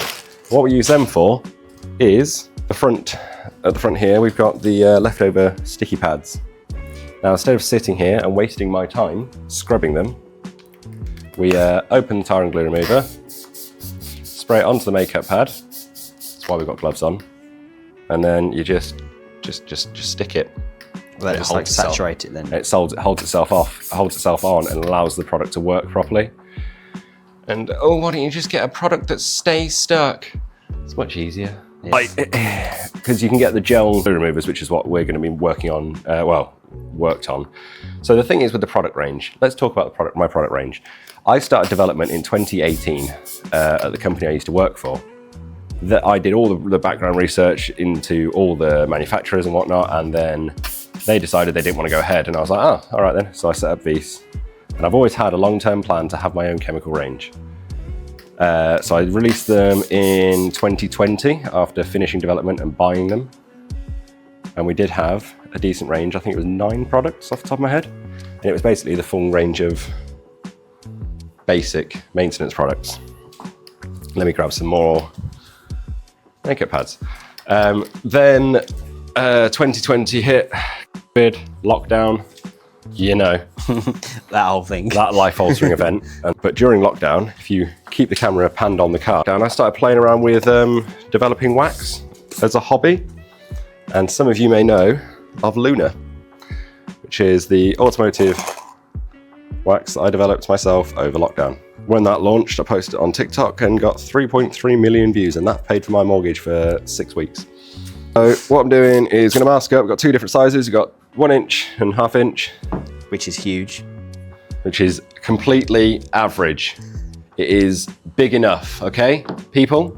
So because this is vinyl, it reacts differently to being polished. So I'm just going to mask off down this edge here, this edge here. Apparently I'm singing to you now. I push down a bit harder on the edge, but I leave the top a bit loose because in the past I have had it where I take off the tape and take the paint with it. So we should tape off this edge, we're going to tape off all the plastics and bits that can get caught by polishers and stain. Chemical safety, kids, I wasn't touching this without gloves.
still stripy. So that's the thing. So we start off with the heavy cut Yeah.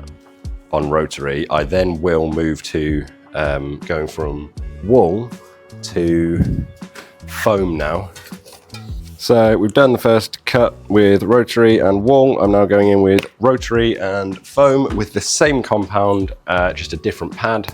Hopefully be able to restore some of the clarity again. Safety first, kids.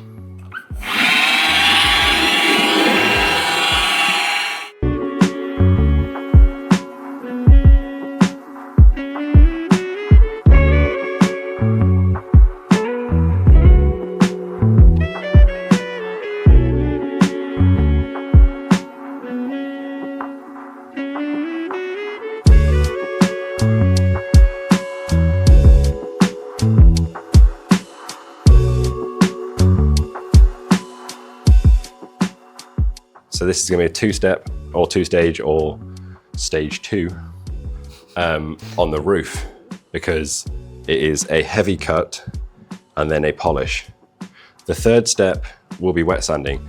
You can do a cut and refine. You can do a polish and finish, or a cut and finish. That's still 2 steps. Doesn't matter which steps they are. The third step is wet sanding.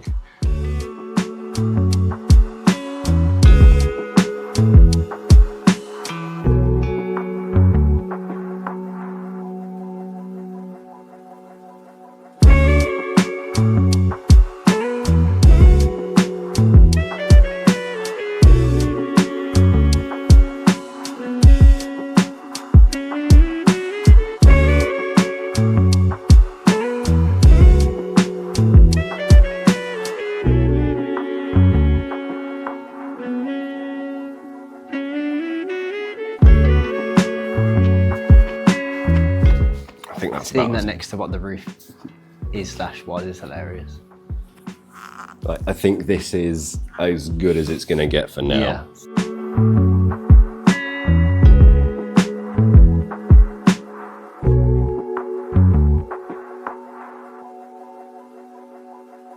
So, as you would have seen from those clips, the roof should actually come out okay. I'm really hoping it does, but obviously I'm not going to bore you guys with a full detail because this is going to take the full day. So what I'll most likely do is I'll time lapse it, show a few clips here and there. I'm going to go over the full car. I still need to tape up the front. Obviously, we can't really polish the bonnet because obviously it's vinyl. So yeah, we're going to go over the rest of the car. The roof won't be perfect, but it is 99.9% better than what it was. I think this side should actually come out okay, because there isn't really any imperfections on this side, so we're going to see what we can do with that. But yeah, without further ado, let's go on with this detail.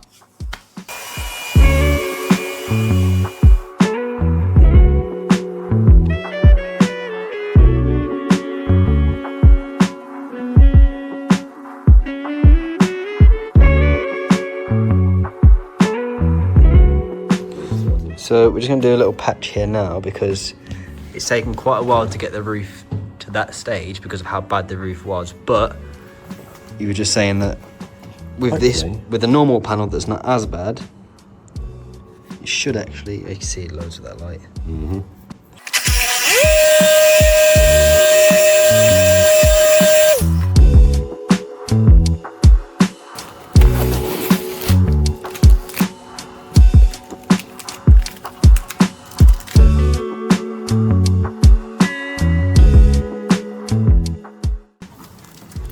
As you can see how easy that was.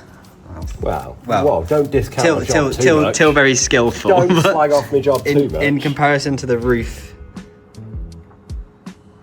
and the stages that took, that's crazy. So, as you saw from that little test patch there, the rest of the car shouldn't be too bad. We need to finish the other half of the roof because that side's almost done. We're going to test something else on it to see if we can bring it back even more, get that on both sides, and then we can get on with the rest of the car. And we should have this Polo looking really nice. So stay tuned for that. Obviously, I'll pick up the camera if there's any more input, anything else we need to do. But yeah, other than that, let's continue on.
So guys, that is the car completely gone over now.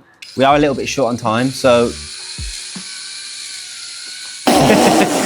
we are a little bit short on time, so obviously we could go more in depth, we could wet sand, we could do all sorts, but I say, for the time frame we had and how bad the car was, it is looking amazing. Especially the roof.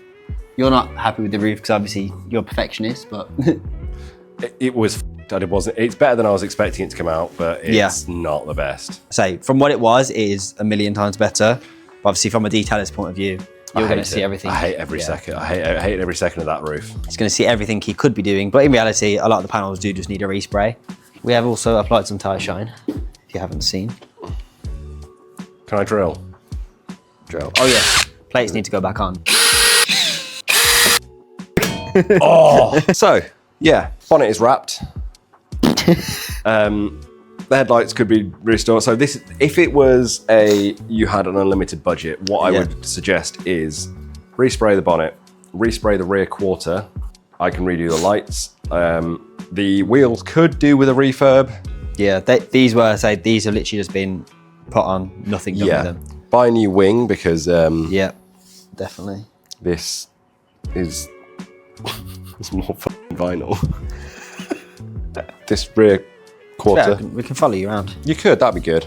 Because then people can know what we're on about. Yeah, so bonnet, like I say, I've wrapped to be cost effective, but in reality, we all know it does need paint. So I would recommend respray the bonnet, respray the front wing, or even just get a replacement if you can. Yeah. Of that, because there's solvent pop here, lack of peel. It's a Polo. Yeah. Then this rear quarter, I'd get that door sorted. But the issue is, this is where you start getting it. Do I fix this? Yeah. You go, yeah, fantastic. Right, I need to fix that as well, which then adds another panel onto the blit thing, and you got to blend. It's a lot. Well, you may as well respray the roof. The whole car would benefit from a respray. It all depends on how far we end up going with this, but that also depends on how much. Zach might DIY it. Yeah. It depends on how much you guys enjoy the content. I'm here to learn this car. I'd give it a go. I'd help. I've painted a car before. Yeah. I'm not a painter. I'm not a painter. I did it in my garage. I was painting the bottom half of the car like this because I had no space. It would probably still look a lot better than But the paint on this. it looks all right from 10 feet. Yeah. Debadge the thing. Debadge it. Modified. This side it's all right. Yeah. Overall, like as a daily, as a very cheap car, as a car that's been, hold on, let me. As a car that deserves to be on a scrapyard. I was going to say, as a car that's been saved from the scrapyard, then we're doing pretty well. Oh, top up your blinker fluid as well. Oh yeah. In terms of, what we've done for this car so far, it's in a lot better position than we started, as you would have seen at the start of the video. And we've gone over, obviously, what it did look like. You could also probably, you should do, this is for me telling you as a member of the video, you should do like a cut at the end, go, here's the after, and then go, oh wait, no, here's the before, here's the after. Yeah, I'll do a couple of switches. I'm going to try and get the same shots of before and after, so we can obviously overlay them. But the video isn't actually done here. We do have some more things to do in today's video, or this week's video. So obviously today's done. Obviously, am I done? Do I have to do more work? No, I have more work. Oh, thank God. Mr. Beast has been working very hard. I'm so tired. I hate this car. I mean, it's a fantastic car. If anyone wants to buy it, $8 grand. Not bad. Like the roof, it looks good. Yeah, it looks great. I mean, it's a From million here, times better than what perfect. it was. As soon as I start looking, the issue is these lights are designed to show every defect, even the ones you won't see outside, because industrial lighting for shows and things like that, I need to have it all set up that way. But if you squint it, it's mint. Yeah, and also it's from a detailer's point of view. This guy looks for perfection. I just wanted the car better. Obviously, reached out from the video that you guys obviously have seen, so you will know it needs a lot of help. I say it's looking a million times better than it did. We have a few more things to do in this week's video, so obviously don't leave the video just yet. From this portion of the video, we'll say bye, and we'll say thank you, obviously, for getting this done today. Thank you for joining us. I'm saying thank you to you for doing the car. I'm thanking the audience. They're the important ones. Thank you for I'm what. just a polishing bitch. You guys made this happen because the video's obviously gone large enough for Mr. Beast to reach out. Not enough for him to pay me though. Keep sharing to get them views. Yeah, I need to get paid first.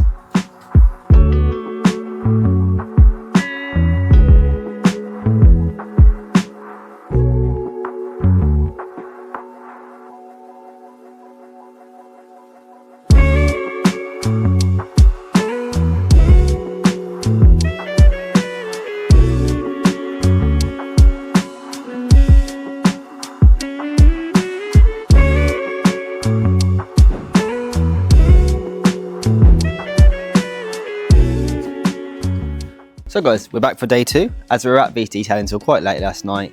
As you can see from the UK weather, it is actually the next day. You wouldn't believe me because it was bright and sunny yesterday. Typical UK fashion, it's now been raining. But I will say, actually, it does highlight Jordan's work because the car is now beading. It doesn't have any coating or protection on it yet. I do still need to do that. However, as you can see, it is actually still currently beading. The car is looking absolutely great. But like I say, in a video, it wouldn't be fun for you guys if you just got that one thing done. So we've got a couple of things to do. And thanks to the sponsor of the second part of this video, Vinci, we do have a couple of packages from them, which is going to help update this Polo into the current times. Because as you'll know, it's a 2004 Polo. The technology is a bit dated, the car's a bit dated, and it could just do with sort of being brought into the current times. If you remember, Vinci did actually supply a few parts for the E46 as well. We got the power steering cap, we got the washer fluid cap. They also provided the rear strut brace, which I absolutely love. Reached out obviously to help with this Polo project, and they're more than happy to. So we have a few packages from them. Obviously we can get on with the second part of the video. So let's grab those packages and see what we have.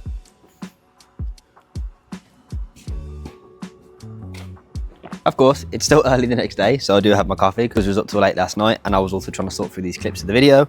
But these are the packages. I'm going to finish my coffee and we can get to opening them. So it's a bit wet outside, so we'll unbox these in the car.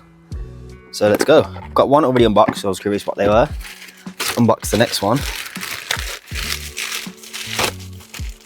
A bag in a bag. I believe they are like the same boxes, just with different bulbs in. So I've just completely dropped in what we're doing today. So if you hadn't guessed it, we are doing some bulbs on the E46. So as you would have seen from us pulling out of Jordan's unit yesterday, the yellow halogen bulbs, don't get me wrong, these ones are actually really bright, they're actually quite good, but in my eyes the halogen lights just make a car look so dated, and it just really sort of shows the age of the car. It's the first thing I do when buying any old car. I did it on the E46, and obviously we're going to do it on the Polo. I'll be honest, the lights on the E46, they aren't Vinci branded, they were just the cheap ones. They actually flicker, so I might actually contact Vinci and try and get some for the E46 as well. But these should be really good ones for the Polo. So let's open these up now. So on the Polos, we have the headlight, the main beam, the low beam, and then there's also the fog lights as well, I believe. So we're going to look into changing all of those today. So there's a few bulbs here. I don't know which is which, but we'll figure it out. Yeah, like I say, a huge thank you to Vinci because they were more than willing to send these out. It should be a relatively easy install, but I've said that on the easy things before and it's ended up taking the whole day. So let's get these sorted. Yeah, so by the looks of it, they're all pretty much packaged the same. But we've got a H7, a H1 and a H3. I believe they are the ones that we need. So now we've got these all packages, let's get to the front of the car and we can get to the install.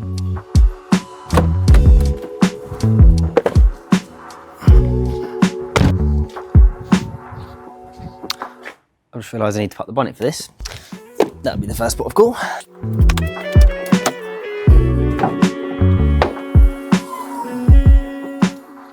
What I do need to do, which I've made the habit of not doing, is I need to make sure I get befores, because the amount of times I've got ready to show an after for you guys and I don't have the before shots. So yeah, I'm going to get the befores first and then we can get on with this install.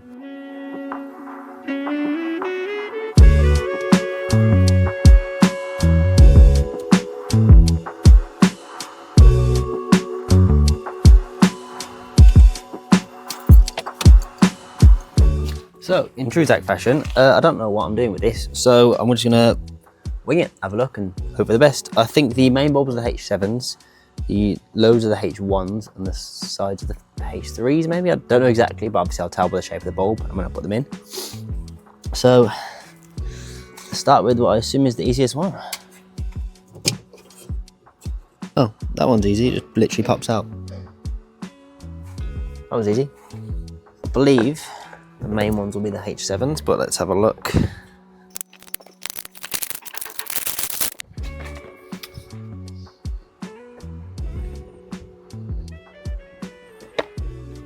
Tell you what, but Vinci, one thing they do have is a very good unboxing experience. Okay, I don't know if this is that bulb. Tell you what, that these bulbs, I don't know if you guys can see that, but they are some high quality bulbs. I'll try and get it close up on the camera. Just look at that. There's one high quality bulb. I don't think this is for that actual bulb particularly. Just need to unbox all of them and obviously make sure I get the right ones. But I'm excited to put these in. So let's unbox the rest.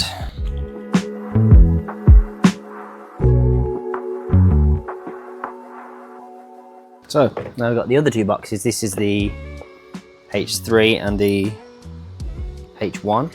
Let me just take this halogen one out. Oh, okay, it just goes out the connection. Okay, I'm just stupid. So the first ones, I think we were right with the first ones. So let's whack these down. Get the first ones we had. Let's get these in. So if you look here for a true comparison, you can see those, they're clear difference. Bring those up, see if we can get a close up. There we go. So just look at the clear difference. The clear comparison of quality. So let's get this in and then we can get on with the rest. There's basically like a little lock collar that locks this in place. So obviously the bulb's in. Just need to make sure get that the right way. To obviously ensure it does lock in correctly. Oh, now that one's in. Right, that was relatively easy. Now let's switch to this side. So if I have you guys at that angle, you might get a bit of a better shot of what I'm doing. So apparently these ones are just on different clips.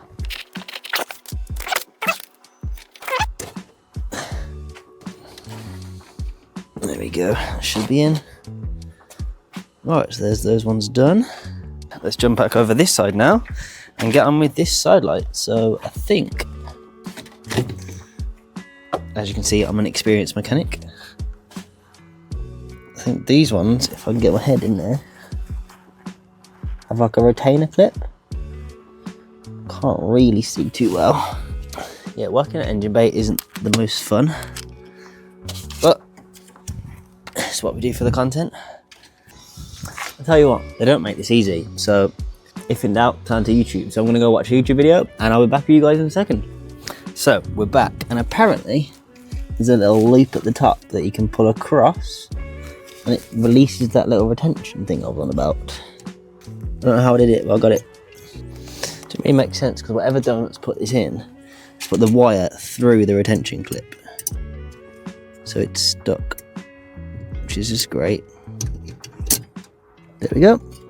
Try and get you guys now, I don't know if you can see. You can actually see quite well from there. So I'll leave these, the H1 replacements, the new one in. And then let's pop that straight back in with its retainer. I don't know how well this retainer is going to work with the new sort of ballasty area. But we'll try our best.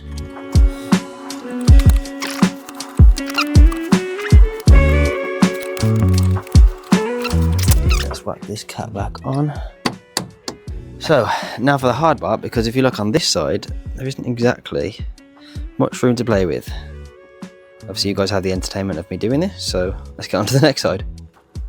I'm thinking now I know kind of what it is.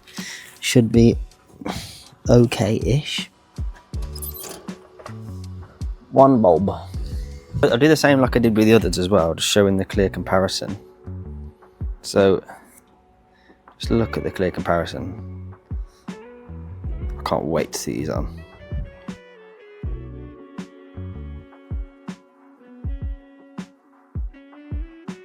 I don't know how long the camera was out of focus for, but it was hard enough to get in.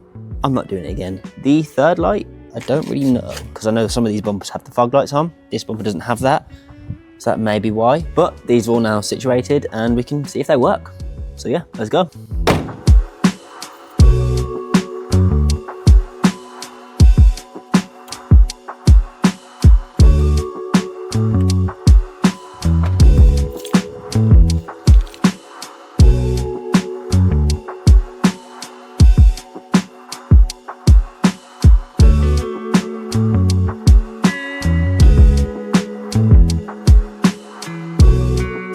So guys, there we have it. Another Polo episode complete. We've got the car fully detailed from Jordan.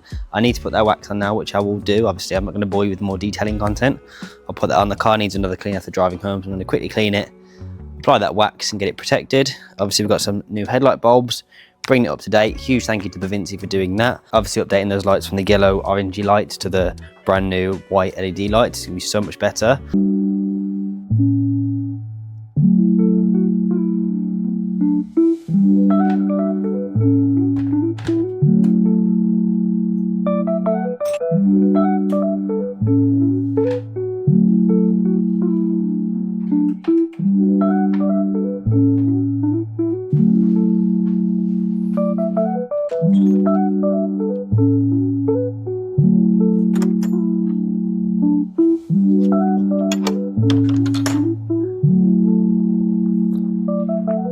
Now I've got my coffee, let's get on with cleaning this car.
So guys, now the car is cleaned, we can go on to the next part of the process where we'll be adding this Luna paste back, some Jordan down at V Detailing. Obviously in the last video, we went down there, got the Polo fully detailed, it's in a perfect state right now. The roof, like I say, was a huge saviour, so thank you very much to Jordan for sorting that out. But all of that will be pointless if we don't add a layer of protection, because obviously we want to keep the car nice, we want to have it in the best state possible, and obviously this paste wax is the way to do that. So as far as I'm aware, the application process is we'll obviously apply this with the pad. We'll probably do a panel at a time, rub that into the paintwork, let it cure, and then we'll buff it off with a microfiber towel. And it should actually add some more gloss, and also in future when it rains, when we wash the car, it should then bead very nicely. And obviously, who doesn't like a car that beads? So yeah, let's get on to adding this. We'll go around the whole car. There's a few panels we can't do. I'm not sure about applying it to the bonnet with the wrap, so I'm not going to do that just in case. But once that's all applied, we can get on to the next part of the video, which is obviously the actual fun bits, the modifications. But we need to keep a car clean because no one wants to work on a dirty car. So let's get this wax applied and get the Polo beading. So my thought process is we'll start with the smaller panel, because obviously we don't want to start with the biggest panel and not do it correctly. This, if you guys haven't seen properly, I'll show that now. This is the lunar wax. So, there we go. And as far as I'm aware, we'll just want to get that on the pad. Generous coating on the pad. And now that's on the pad, we'll rub that into the paintwork and then let that cure.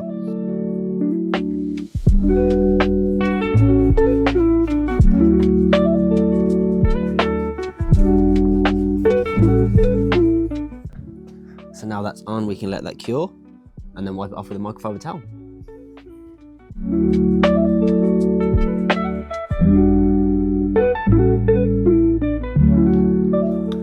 So simply all we need to do to check if it's ready is we can do a little test with a microfiber towel.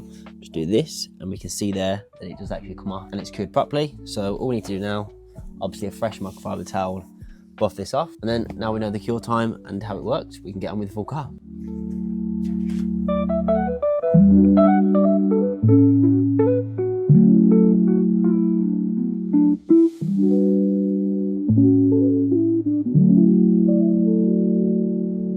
You can see right there how glossy that is. So let's get on with the rest of the car.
So now the car is clean, waxed over, the sun has come out, so I'll clean it just in time. If you guys like cleaning, you'll know cleaning a car in the sun is a mission. But it's all cleaned over, waxed over. I'm very impressed with that wax, so thank you very much, Jordan, for that. The roof is looking like a mirror. I'm very impressed. If we throw back now to what the roof used to look like, it was literally like sandpaper. It was pretty much matte, if not worse than matte. But now, if you look at that, it looks almost brand new. Obviously not perfect from a detailer's point of view, but from what it was to what it is now, I'm very impressed. The whole car is now protected.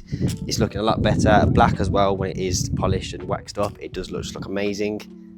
But like I say, the cleaning and the waxing is now done. We'll get onto the first mod, so to speak. This one, as you'll see in my hand, is more of a fix. It's one we have done previously, but if you guys join me around to the back of the car, So if you guys join me around the back of the car is where we are getting on with this mod or fix, like I say. If you remember from one of the previous videos, we did already do this. It's the rear LED plate lights. Now, I don't know if it was from last video where we put the Vinci new LED upgraded bulbs in. Maybe it's drawing power, I don't know, but they have blown out, so they're obviously not working. They were pretty cheap, I'm not gonna lie. So they might just be cheap and then they're broken. But I've got a better pair now. They're actually some decent LED plate lights, hopefully. So we're gonna get those changed quickly, and then we're gonna stay at the rear of the car because that is where we're gonna be installing the new modifications of the Polo. I'm very excited, if you couldn't tell, to get onto the modification side of things. But first, we need to get this fixed. I do want to vacuum the car as well, just get it fully clean. Obviously, I'm not gonna do it in the video, don't worry. But yeah, let's get these plate lights fitted. It's a really easy install. You saw me do it before. Literally just take them out, plug the new ones in. So let's get these sorted. It's the same principle, it's just the ballast. Then they'll have the connection of the light itself. These ones look slightly different. But first we need to get the old ones out, so let's do that, and then we can get these new ones in. Just need to grab a flathead from the shed. Oh, bars. Flathead from the shed. I just realised these mics are still connected, so you guys can still hear me. I'm in the shed. I will overlay what the shed currently looks like. I am doing a video where we are going to go over the whole shed because it is a complete state. It needs a complete overhaul. I need a restock of all of my cleaning products. I need to tidy everything up, sort everything else that I need to use, sort out parts I don't need anymore. This bench I've got in here as well is literally just like an MDF panel that's kind of gone mouldy with all the chemicals and stuff. I've got old car parts, there's random bits. It just needs to be sorted. So I'm thinking of doing a whole video on that, just completely renovating the shed and making it look a lot better. But yeah, now I've got this flathead. Let's get back to sorting these plate lights out. Ooh. Probably going to be a great angle of me. Ooh. Simple, just flathead them out. There we go. Simple. Put the connection through. Pull the ballast through.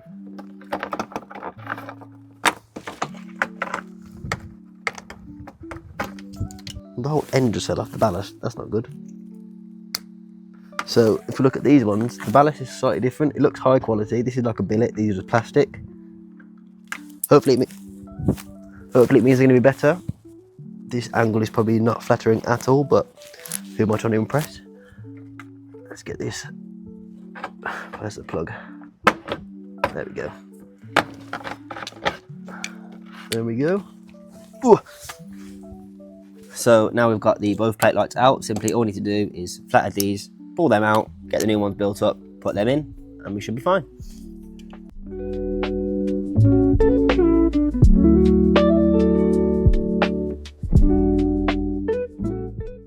So there are the two old ones. And then let's get these new ones sorted. So we've got the two ballasts, two lights, and then let's get these plugged in. I really hope that's recording, because if it's not, I'm going to have to do this all again.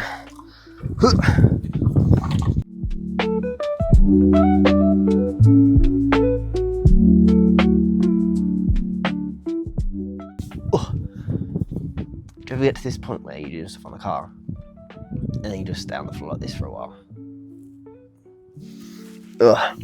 Now they're done, let's turn them on and see if they work. Focused, and let's go turn the car on. I don't even know where the keys are.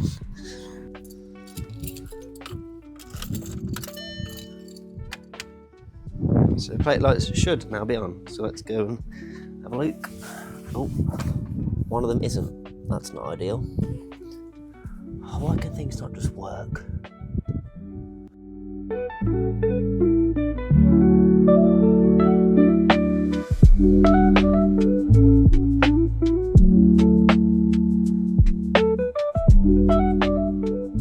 So guys, now those plate lights are installed, we can get onto the main point of this video, and obviously the part you're waiting for, the actual modifications. No, I don't have a little pet on me. Even though it is sunny, it is quite windy at the minute, so I need it on there so you guys can hear me. But yeah, the car is clean, we've waxed over it, we've got it all tidied up, we've done those plate lights, and now it's time for the modifications. I know the title is Saving This VW Polo from the Scrapyard, but I think we've done a pretty good job of doing that now. It's at a pretty much stock point. It's at a pretty good point. It's a great daily. It runs well. It's got nice wheels. It's looking nice. The paint is looking okay. Other than a full respray, the paint is looking good for the facilities we have, and obviously the budget we have. So I think it is time it deserves some modifications. So in today's episode, we do have that now. The box has just fell over, but I'm gonna grab that parcel, we can get it unboxed, and I can show you guys what we're doing today.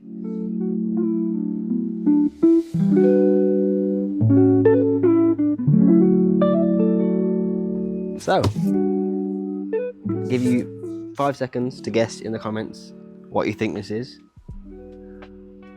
But yeah, this is today's mods. So, as I said previously, we are actually going to be doing this on the rear of the car.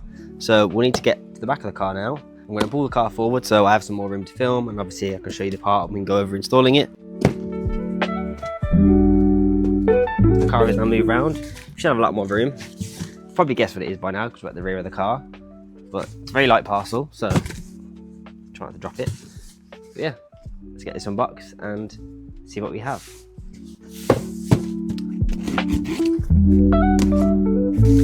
So guys, here, if you haven't guessed it already, we have a spoiler for the rear of the Polo. I am very excited about this. The wind clearly is excited as well. Oh, trying to film in the UK is such a ball ache. Yes, now that box is out of the way, we have a spoiler which I'm very excited about. I don't know what the fitment's going to be like, but we're going to find out.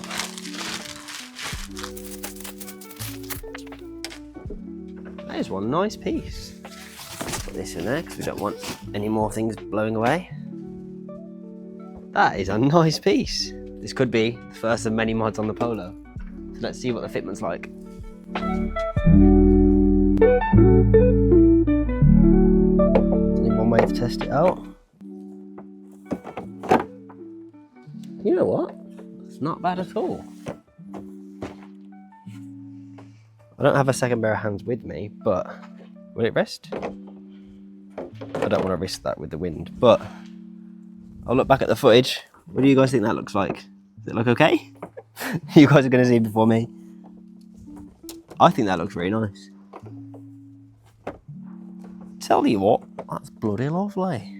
So I just had a look back through the footage, and I'm a big fan of that. It does look really nice, and as I say, it lines up really well. So that's where it wants to sit. So if I get that flat at all angles, that's about where it wants to sit, I think. I can get there like that.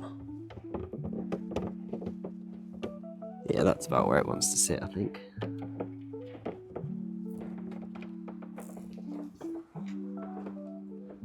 It's not perfect, but definitely not bad at all. Sit like that. It did come with some 3M, but what I think I'm going to do, purely because I don't want this flying off down the motorway, I'm going to 3M it, but I will just, in the words of Matt Armstrong, Mansuri glue. So we have a slight dilemma. Obviously, with any spoiler, any styling modifications, what you really want to do is obviously 3M it. In this case, I'm going to Tiger Seal or Mansuri glue on top of this. I'll tape it up and then I'll leave it to set for overnight, 12 hours, as long as possible really, just to ensure it's cured and it's stuck on the car so it's not going to fall off, fly down the motorway or anything. My girlfriend needs this car in about an hour, only for a couple of hours, but obviously I don't want to fit it now. She'll then drive down the road and then it fly off. It's a pointless install. So I'll wait for her to come back. I can get everything prepped, get everything ready, and then we can get the spoiler installed. So I'll be back with you guys in a couple of hours. For you guys it'll be about 2 seconds, but for me it'll be a couple of hours. So I'm gonna prep everything I can. My girlfriend's gonna go out, and at that point we can come back, I'll meet you guys, and we can get the spoiler installed. So guys, it's now later in the day. I'm in my garden. I've got the spoiler down there. All I'm gonna do is I'm gonna get it all taped up. It's not 3M, it comes with a spoiler. I did have my own 3M, but I've run out, so I don't know how much I'm gonna trust it. But nonetheless, I'm gonna put some Tiger Seal or Mansuri glue on top of the spoiler, get that all layered up, put it on the car, tape it up, leave it to set, and that should be done. So let's get the spoiler taped up and let's get to it.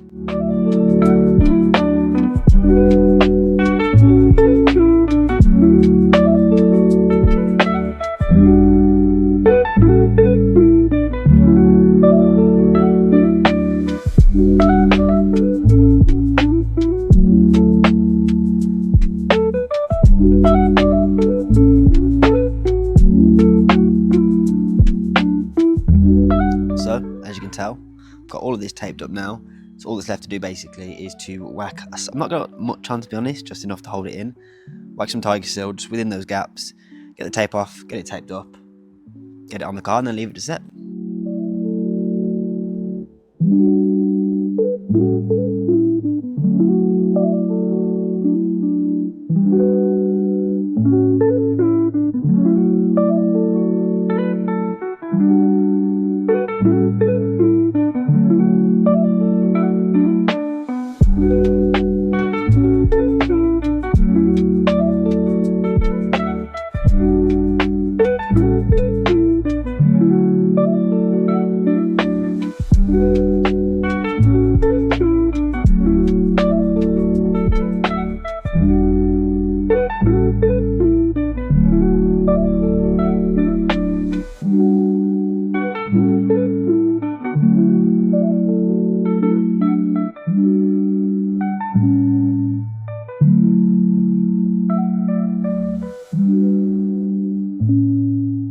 There we have it, the Polo spoiler is installed. Let me know what you think. It actually ran on really nice. I don't think with that tiger seal it's going anywhere anytime soon. We'll leave this tape on just to keep it in position, obviously just for at least a few hours, just let it cure. I'll get some after shots, so don't worry, you will see that, of the full car and the full spoiler in its full effect. But yeah, what do you guys think? Let me know down below. It was a relatively easy install. We've got a decent amount done today. The car is now protected. It's got a spoiler on. Technically the first modification for the Polo, so definitely let me know what you think regarding that.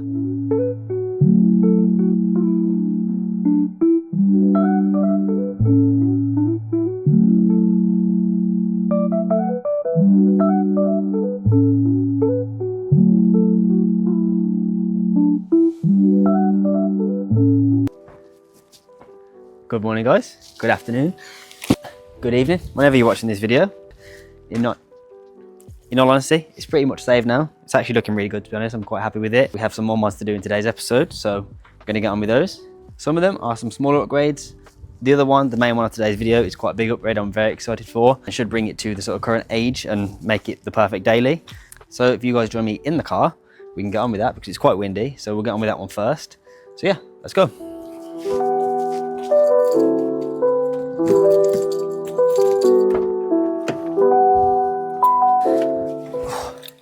So, as you can tell, it is very windy outside, so we're definitely getting on with this one first. So, there's nothing really to it for this one. We have two things on the interior. So we have this one here, and we have this huge one here, which hasn't got my address on. So yeah, I'm gonna get to unboxing that. I don't have any tools, so let me go grab something to unbox this with, and we can get onto it, and I can show you guys what the next mod is for this little Polo.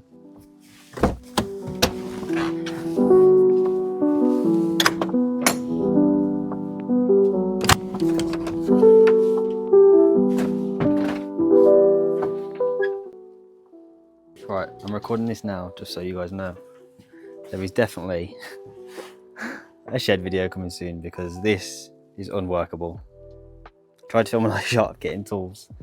Yeah, not happening. So I'm gonna sort these tools out. I'll meet you guys back in the car once I've got them, and then we can carry on because this is definitely an upcoming video where I sort this shed out and make it a usable space again because it's clearly far from that. Right, so I'll meet you guys back in the car. Right, so back in the car now. I'm gonna need some more tools, I know I am. So I've just got these to begin with.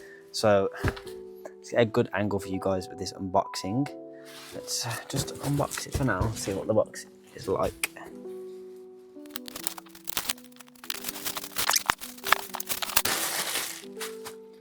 Right, where's the top? Is there a top and bottom? But there probably is a top and bottom. That's the front bit, right. Let me move this seat, that's as far back as it goes. Right, I'm gonna move you guys so you have a bit of a better angle so you can see what we're unboxing. Right, so let's get to unboxing this. You guys have probably guessed what it is by now, but I'll stick to it for the dramatic effect as we are in the car.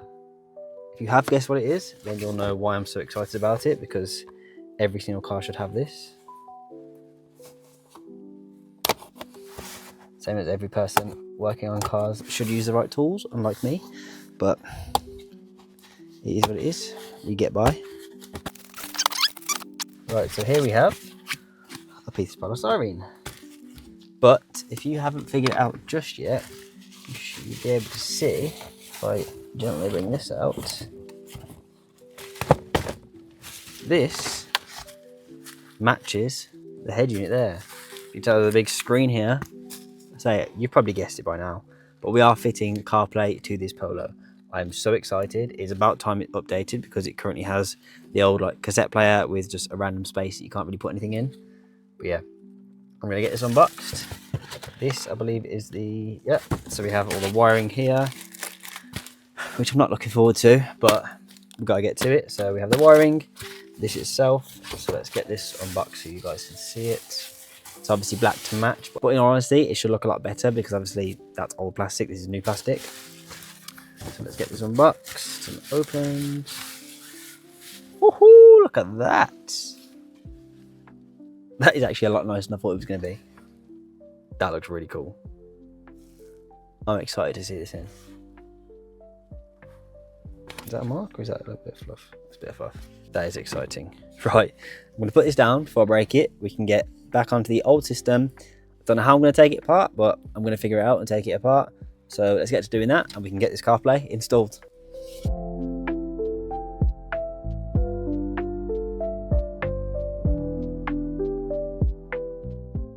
CarPlay is now chilling on the back seat while we get this done. First thing is to get this thingamabobber phone holder. I can just chill in the back for now. Got my trim tools. Should I have watched an install on what to do? Probably. Did I? No. So, the only thing I might struggle with, this radio has a little push pins to pull it out. I obviously don't have those because it's not the 90s anymore. I'm going to figure it out either way. So let's get to figuring it out, and I'm going to take this apart and then we can get the new one in.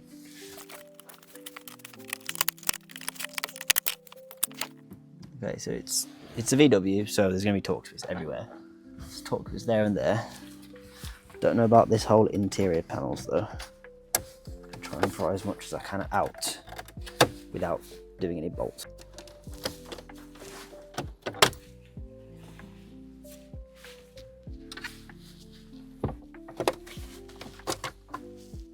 Another panel off. There's another torque bit behind there, so I'm going to guess I need to take this one out as well. So I'm going to grab a Torx bit, take the bits out I can, pop them in there. Let's get to it. This is not a tutorial. Don't think it's a tutorial. I'm just a guy who's trying to make a Polo look cool. So let's go and grab a Torx bit. I'm going to guess it's T25 being VW, but we'll find out. And I'll be back in a moment. Right, now this is either going to be a 15 or a 20. So we're going to figure that out. Let's see. It looks quite small, so I'm going to guess. Oh, it's 15. Okay. One annoying thing, and I really should invest, obviously, if I'm doing more car stuff. I don't have any magnetic bits, so it's actually really annoying.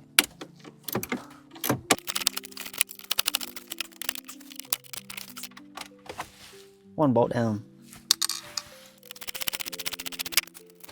2 bolts down. Now there's one in here, probably one behind there, I'm assuming. There's 2 here, front and back. Let's break those off.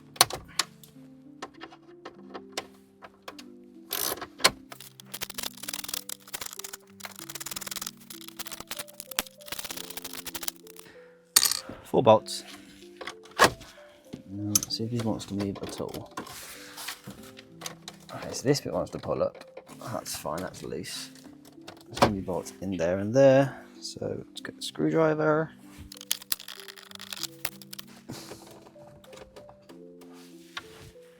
Five. Ooh. Another piece down.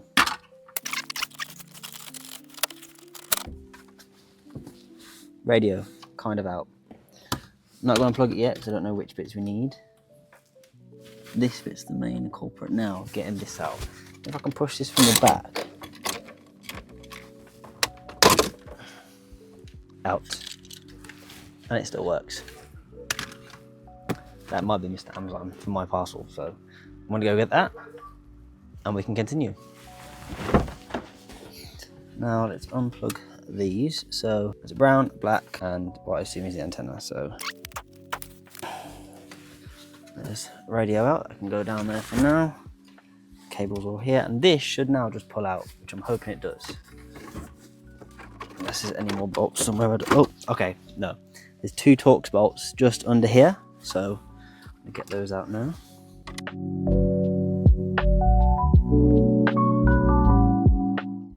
I think that's coming. That's what she said. Oh, okay. There's some plugs behind here for the climate control. So get under there to unplug those. Okay. Okay, let's go. So there we have one empty system on a Polo and the old unit as well. So what I'll do now is I'll show a complete side by side of this old unit and what the new unit's going to look like. We'll give this a bit of a clean up and we can get the new one installed.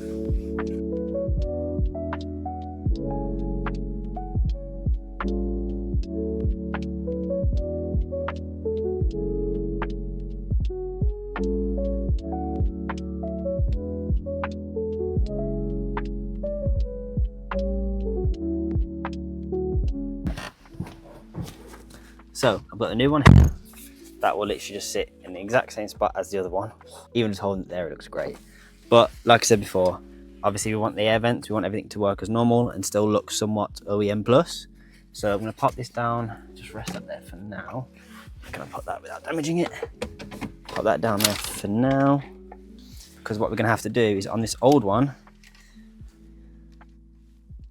don't know how we're gonna do it, but get this little heater vent thing out so we can put it on the new one. So let's have a play around with this first. By the looks of it, there is just a few tabs that I might be able to get out and pop that in. So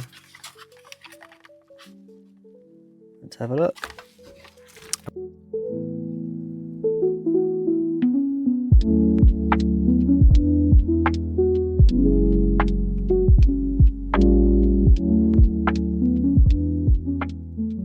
Now we have the vents. So I think we're pretty much done with this now. So that can go in the back of the car. One of these vents are actually broken, so it's a good time to fix it. I can grab it. So now we can place these vents onto the new one. Let's have a look, let's see how these go. So they're lined up. So basically if you see, they're not lining up properly. Not lining up at all, but there isn't those 2 tabs down there because that's where this screen's going to be. So I am just going to cut those off, just straight line here, straight line there. Try and get that to fit. Worst comes to worst, I'll buy some new vents. It's not the end of the world. I think I might need to do that anyway. So I'm just going to get my snips and I'll cut that off. So basically what I'm meaning here is these 2 tabs. These aren't needed because the screen's there. So I'm just going to cut these off there and there and see if that helps. So, if you see what I mean, I've just cut these 2, not the neatest in the world, cut these 2 off now. They should sit quite nicely. Let me try it while we're here actually. Like I say, this vent's broken, so I'll buy a new one. The vents will sit nicely like that then. So, these buttons, we actually need the front piece of those, so I need to get those out. These should be pretty easy, they're just clips I think. So either push through or push back. So, that'll just push through. And then we can move that into the car, into this side then. So same with this one. So that needs to be have. Okay, so now that can just go back in the back. And I think we'll want the hazard on top and the other one on the bottom. Same with the hazard. Should slide right in. There we go. They sit quite nicely. And now it's for the actual wiring of this, which is all here, and I have no idea what goes where, so this is literally just going to be a guessing game. Right, so what I'm going to do is, because there's a lot of wiring, I'll figure this out, see if I can do some research on any of it, and I'll come back to you guys once I've got it in, once I know what I'm doing, because otherwise it's going to be a long clip of me figuring shit out. So I'll pick up with you guys hopefully in a couple of minutes. Don't know how long it's going to be, but I'll pick up with you guys then. So there's a lot of wires here, and I don't know if they're all needed, because I think this kit is pretty universal. Like, this screen is the exact same screen that is in my E46, so I don't know what exactly we do and don't need. So I've got a few bits in now. It looks very nice. I've only like half mucked it up. I don't know where the keys are. I'll try and power it on and just see what we get. A moment of truth. Oh.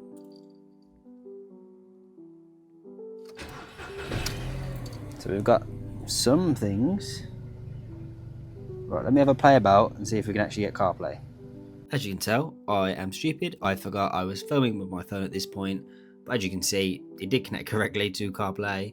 We also got maps, we got Spotify. It wasn't as responsive as I'd like. It does actually feel a bit better now, so I don't know if it was just sort of the boot up process. But yeah, we got Spotify, maps, I wired in the GPS. I did take it on a test drive later in the video and that did work. So guys, I am disconnected from my CarPlay now, so I can actually speak over it.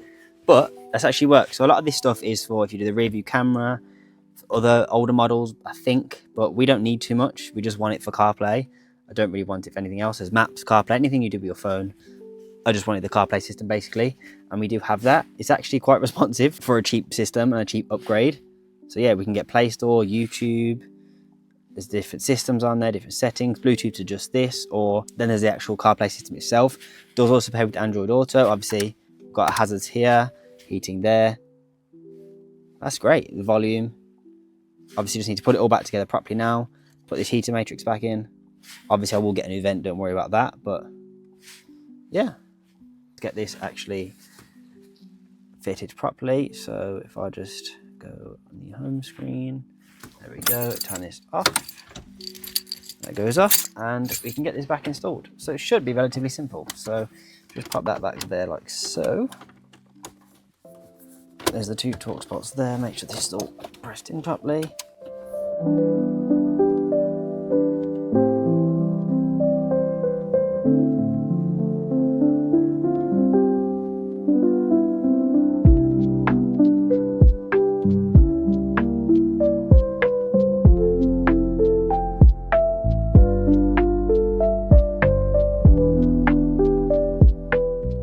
So guys, there we have it. That is the CarPlay installed. I am over the moon with how that looks. That is going to change. If you imagine you're driving like this, it's going to change the driving experience completely.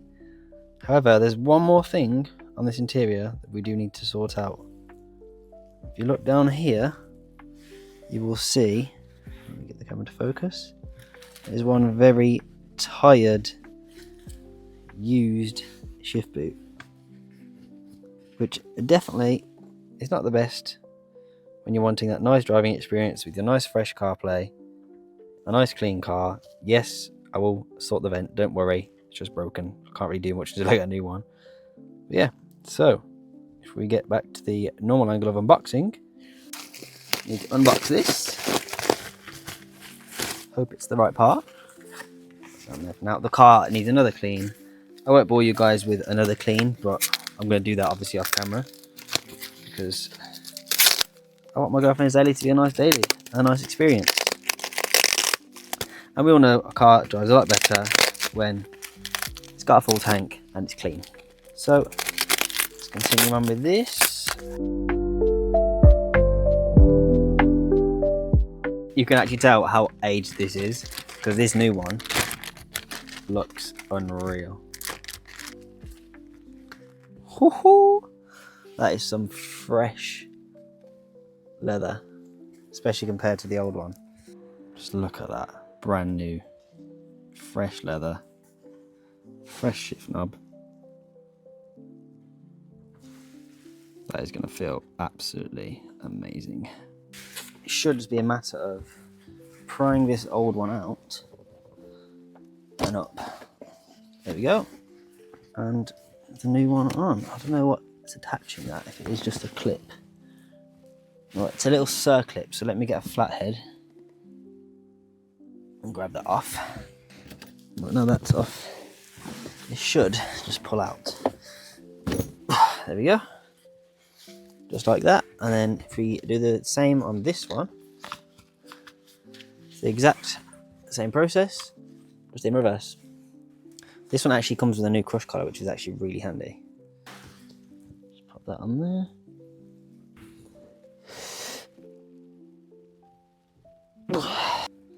There we go, that is on there. So now we can push this one back into its little tabs. Push that down, make sure the leather's not catching on anything.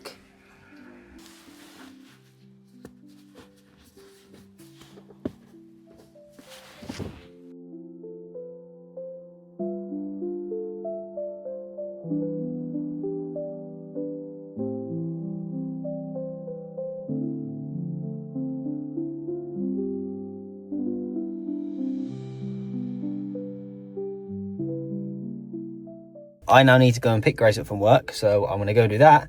And I'll catch you guys back in front of this car where we have the next mod to do. And obviously test the CarPlay works all right on the way to picking her up. Like I said, we can come back and we can get on with the video. So I'll catch you guys in about 10-15 minutes. So it was basically at this point, as you can tell, the mic isn't recording. Well, actually the mic is recording, and you guys, if you follow me over on Instagram, would have seen the mic actually fell off my shirt and was actually just sat outside my doorstep, just recording air. So yeah. None of this audio recorded, none of this final audio installed. It was a bit of a mare of a day. The wind blew my lens over, cracked the lens, was not fun. But nonetheless, we're going to get on with the final mod. And if you hadn't guessed it, obviously I'm going to have to voice over and tell you. I'm touching the mirror caps, basically just going, this is what we're changing. Because if you'll see here, they're the trim black. I actually went and bought some paint match ones. So that's what we're doing here in the final part of today's video. So we're going to be switching those over. So yeah, so obviously here I'm going to actually go and unbox those.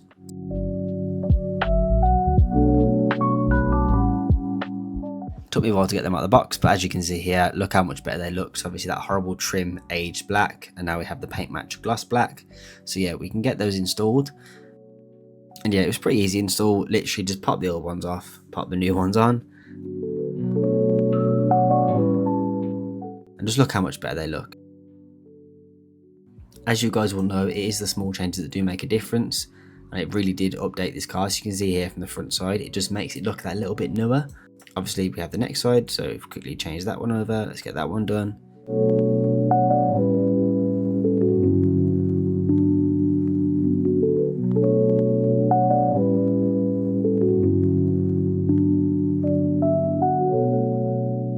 We are back working on the Scrapyard Polo today. I mean, it's very dirty at the minute, but it's not a Scrapyard Polo anymore. It needs a good clean, but we're going to be working on the car today, so I'm not going to clean it until after because we have some big changes. What are we doing, you may ask? Well, it's been a bit of a recurring theme in this series where pretty much every episode I say how much I want to lower this car.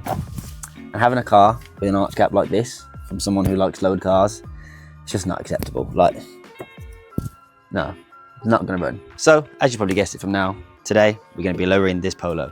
Not too much because it is still a daily, but we did go for the 50mm drop with the Pro Sport lowering springs. We are going to do some other maintenance bits as well, because obviously top mounts on these, they go quite easily. I mean, the car's over 20 years old now, so obviously it's a good practice to change the top mounts, especially if we're lowering it.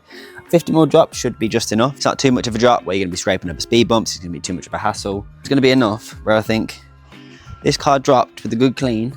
I think that will finish it off nicely. As much as I know you guys would absolutely love to see me struggle with a jack on the driveway, doing the lowering springs, it's not a hard job, shouldn't be a hard job to do on the drive, but my drive's not exactly even, and obviously if we have the option, we're going to use it. So if you guys remember from the exhaust leak fix video and the bonnet wrap video, Jack from Overform, he has recently moved to a new location, which I am very excited to use, and I think you guys are going to love it on the video because it is an unreal space. It's not finished just yet, but obviously we're going to see that. So make sure you go and check him out if you want any work done on your car. I'll leave all his links in the description, and they're probably up on screen now somewhere. Of course, he has a ramp there, and it's going to make it a lot easier, and should be in the key word, make this a lot faster of a job, because it's simply going to be removing the old suspension, changing the top mounts, whacking the springs in. The rear should be very easy, just seated buckets. Again, I'm saying should because we all know working on cars, it's not always as straightforward as we like it to be. But yeah, we're going to head down there, get the car on the ramp, get this done. And obviously, it's always a fun time working with Jack. So if you can't tell, it's very early. And you guys should know me by now. I need my coffee, so I'm gonna grab a coffee, hop in the Polo, and let's head down to Overperform.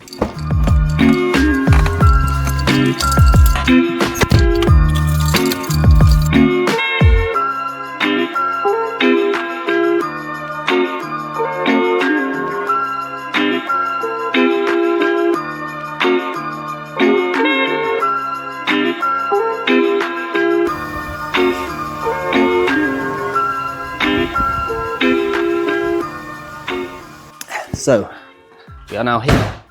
As you can see, we're in the new unit. Hopefully the sound quality is okay. Jack will be over in a second and we'll get on with the actual video and obviously getting the car in the air, getting on the ramp and actually working on the car. But obviously, you probably want to see the parts we're putting on the car. So, if I go around here now, grab these out of the car. Here we have the parts. We've got the new top mounts, new lowering springs, obviously, to lower the Polo. 50mm springs, like I said in the intro. It's good practice to change the top mounts because the car's over 20 years old now, so we probably should do it, especially for lowering it. But yeah, this is Jack's new unit for Overperform. I won't show all of it because he's moving in still. And obviously I don't want to expose him as having a mess because it's not fully moved in. They can't see you. I'm just waiting to blow my nose because I don't want to. Blow your nose, I'll cut it out. You know.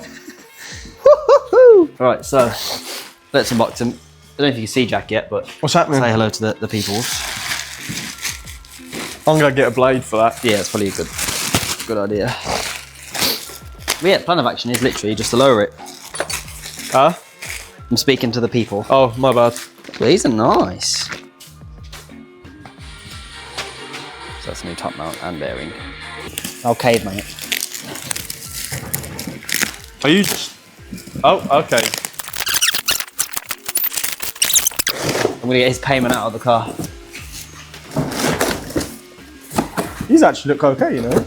Strawberry or summer fruits. Yeah. Ooh. I got both because we can both have one. To be honest, which one do you usually have? I don't, whatever. I'll have whatever, so... That's all right. Well, I know... No, because that isn't obvious. Right. Strobes. They look right. Yeah, brand new. Nice. We don't buy terrible parts around here.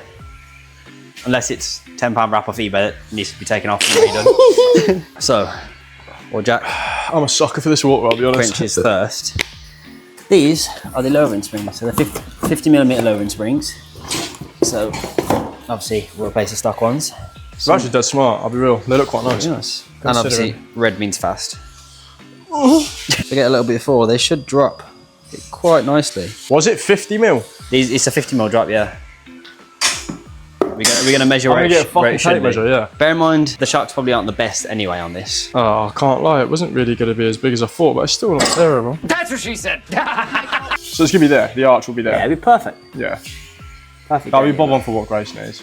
Yeah, it really needs needs a clean. Really needs a clean. But like I say, it's still daily, so it's low enough to not be stupidly low, like stance car low, Yeah. but low enough to still look good and not have an arch gap like It's that. stadiable. Yeah, yeah. It's stadiable And and because it's not of going to the be a new problem. project coming soon, which you probably all guessed by now because I've made it pretty obvious as to what I'm doing next. But I will need a daily as well. So yeah, that's why I make it look nice. This will probably be one of the last episodes on the Polo, if not the last episode on the Polo in terms of doing things, because I'd say it's pretty much safe in the scrapyard now. It's just, other than the obvious dents on the side.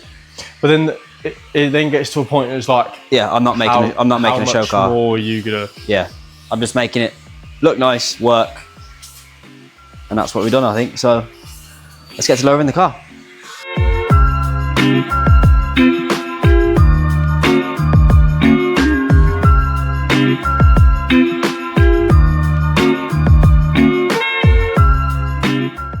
So what I'm going to do, because it's a bit of a faff working on cars and things, we're just going to pop the tripod up, get the car in position, get it up in the air, and get to it. Obviously, if anything interesting happens, you'll see it because we're mic'd up, but let's get to lowering the Polo. Right, before the car goes up in the air, I haven't had caffeine today, because I did say in the start of the video, I was getting a coffee. I haven't had a chance to, so I was going to say, if you're getting a coffee...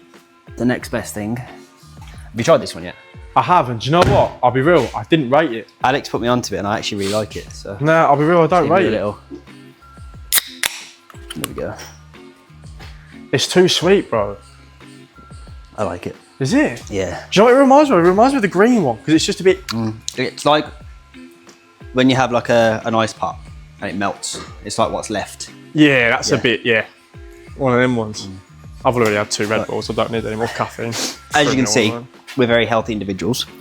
Yeah, still go gym, innit? See, as long as you go gym as well, it's fine. Yeah, you know, you're balancing it out. Yeah, because if you can't tell already, Jack's ramp is so wide, like you can pretty much open the door fully. It's great. Yeah, it's perfect. It's absolutely amazing. Another reason to come to Overfarm for work. So, these are springs, and they all like wound around together. But yeah, these are gonna replace the. Let it drop. No, go on. These will replace the stock ones. So where a coilover, you're taking the whole suspension out, replacing the new one. These, you're still using the stock suspension, but taking the spring off and putting these ones on top. Hence why I got the new top mounts. The rear springs are replacement springs because they sit in buckets. You guys watching the video probably do know, but yeah. So we'll undo the shock, replace those springs. Rear's gonna be the easiest. Front's gonna be hardest, but not really hard. Would you say the rear's gonna be hardest? Easiest. I'll say, yeah, rear's gonna be Rear's the easiest, easiest. yeah.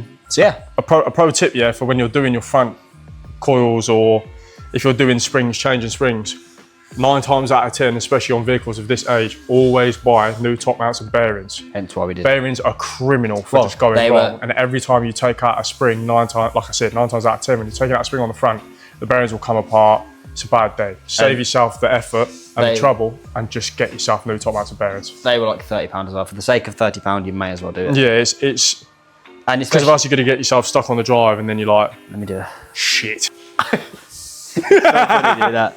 Yeah, no, genuinely, getting top mounts and bearings is like the best thing you can do when doing this. So many people make that mistake, you know. They'll come in and go, I did springs on the Golf once, but this is the second time I've ever done springs. Yeah, the amount of times that we see it, where we're changing springs and they're like, oh no, we don't want them. It's like, okay. Then you take the shock apart and then the bearing just explodes and it's like, you need a bearing. Let's stop fucking talking. Yeah, let's get this done. Move these out the way. Get the car in the air and let's get these installed.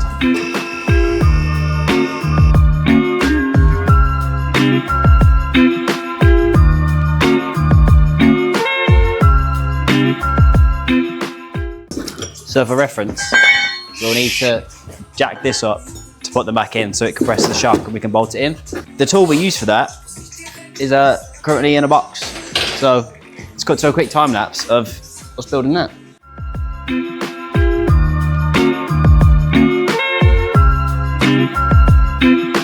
Hey, look at the fucking foot action. Right, so that is one gearbox mount, but in our case, shock holder. Put together. Let's get the rears done because they're the easiest, and then we can get on with the front. Transmission. As you can see, bolts are out. All we need to do is get rid of these 2 springs now because these are pretty loose. Once we get these out, put the new ones in, jack them back up, bolts back in, that's the rears done. So when I say the fronts are the easiest, that's why we say the fronts are the easiest. Let's get these springs out and get the new ones in. Rusty my Right, so both springs are out now. What I'll do is I'll get one of the new springs so we can see the clear comparison between the height. So yeah, that's actually quite a big difference. And then all we'll do is place this little bush here, pop that in, and like I say, that will essentially be the amount of drop we get. So again, it's literally a 50mm drop, but it should bring it just to the tyre perfectly. So nothing out to it other than to get the rears in. Let's get the rears in and we can get with the front.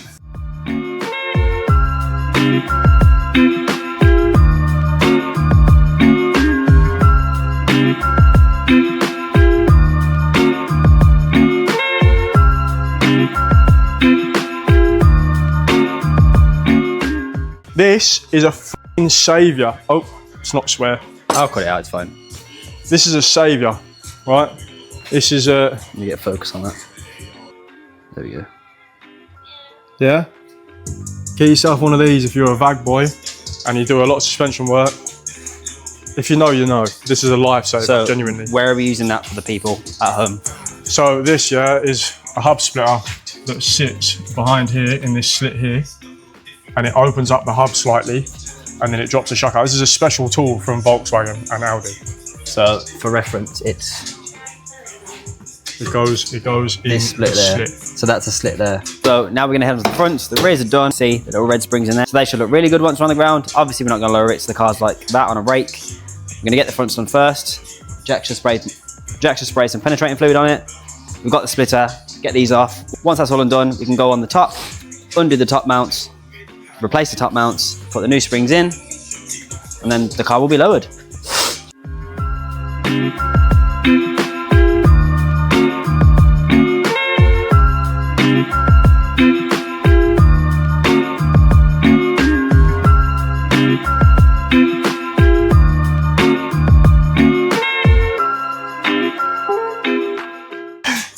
So, let's try it. The fronts are now out. So all we need to do is, because we've got new top mounts, these are being replaced. Take these off, take the springs off, new springs on, new top mounts on, get them back in the car.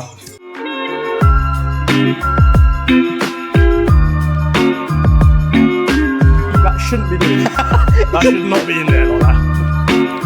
Lovely.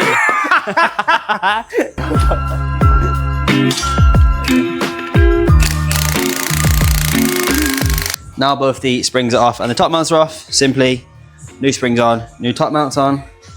Repeat the process in reverse, get them back on the car, and the car should be lowered.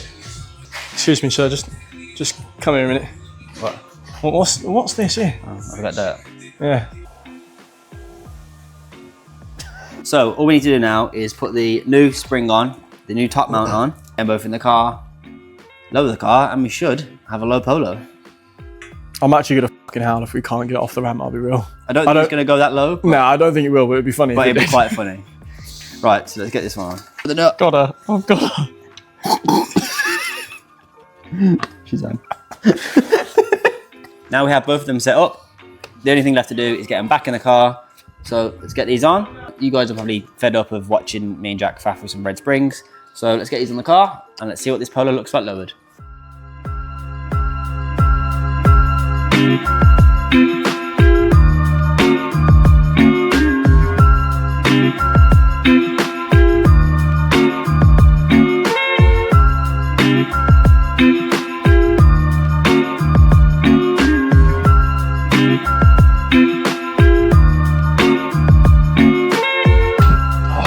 Oh, hello. So we're pretty much finishing up now. Jack's just getting the front tied up. While we're doing that, I may as well get the rear wheels on, put the front wheels on, drop it down, and we'll see how much this car has actually lowered by. I'm very excited to see it, so let's go on with it.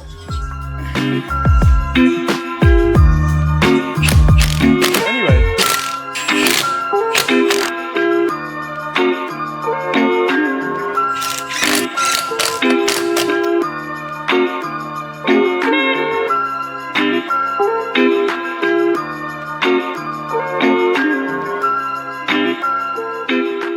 So don't forget these will, Jesus, I've got so much dirt on my face. Don't forget these will settle, because obviously with springs and the shocks, they need to settle, but it's looking pretty good, not too low. I'll pick up with you guys again once we do get home and it has settled, because I'm gonna give it a drive now and make sure it's all okay. And we'll see what it looks like. Obviously it's not too big of a drop, like I say. It should settle a bit, I hope it does, because I'd like a bit of a smaller gap, but let's get home, get it cleaned up, and I'll pick up with you guys with some clips after this car has been cleaned. Looks a lot better, and hopefully will look a lot lower. So, as you could probably tell from those last shots, we were just a little bit rushed. For one thing or another, we had to get this car done and get it out of the unit.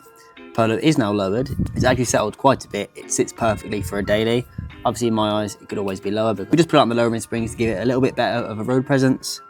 And yeah, I think it's looking really nice. I'm not going to show you guys yet because this car is absolutely filthy. Once the car is cleaned, I will show you the after shots of how good it looks. But yeah, first things first, let's get this Polo cleaned.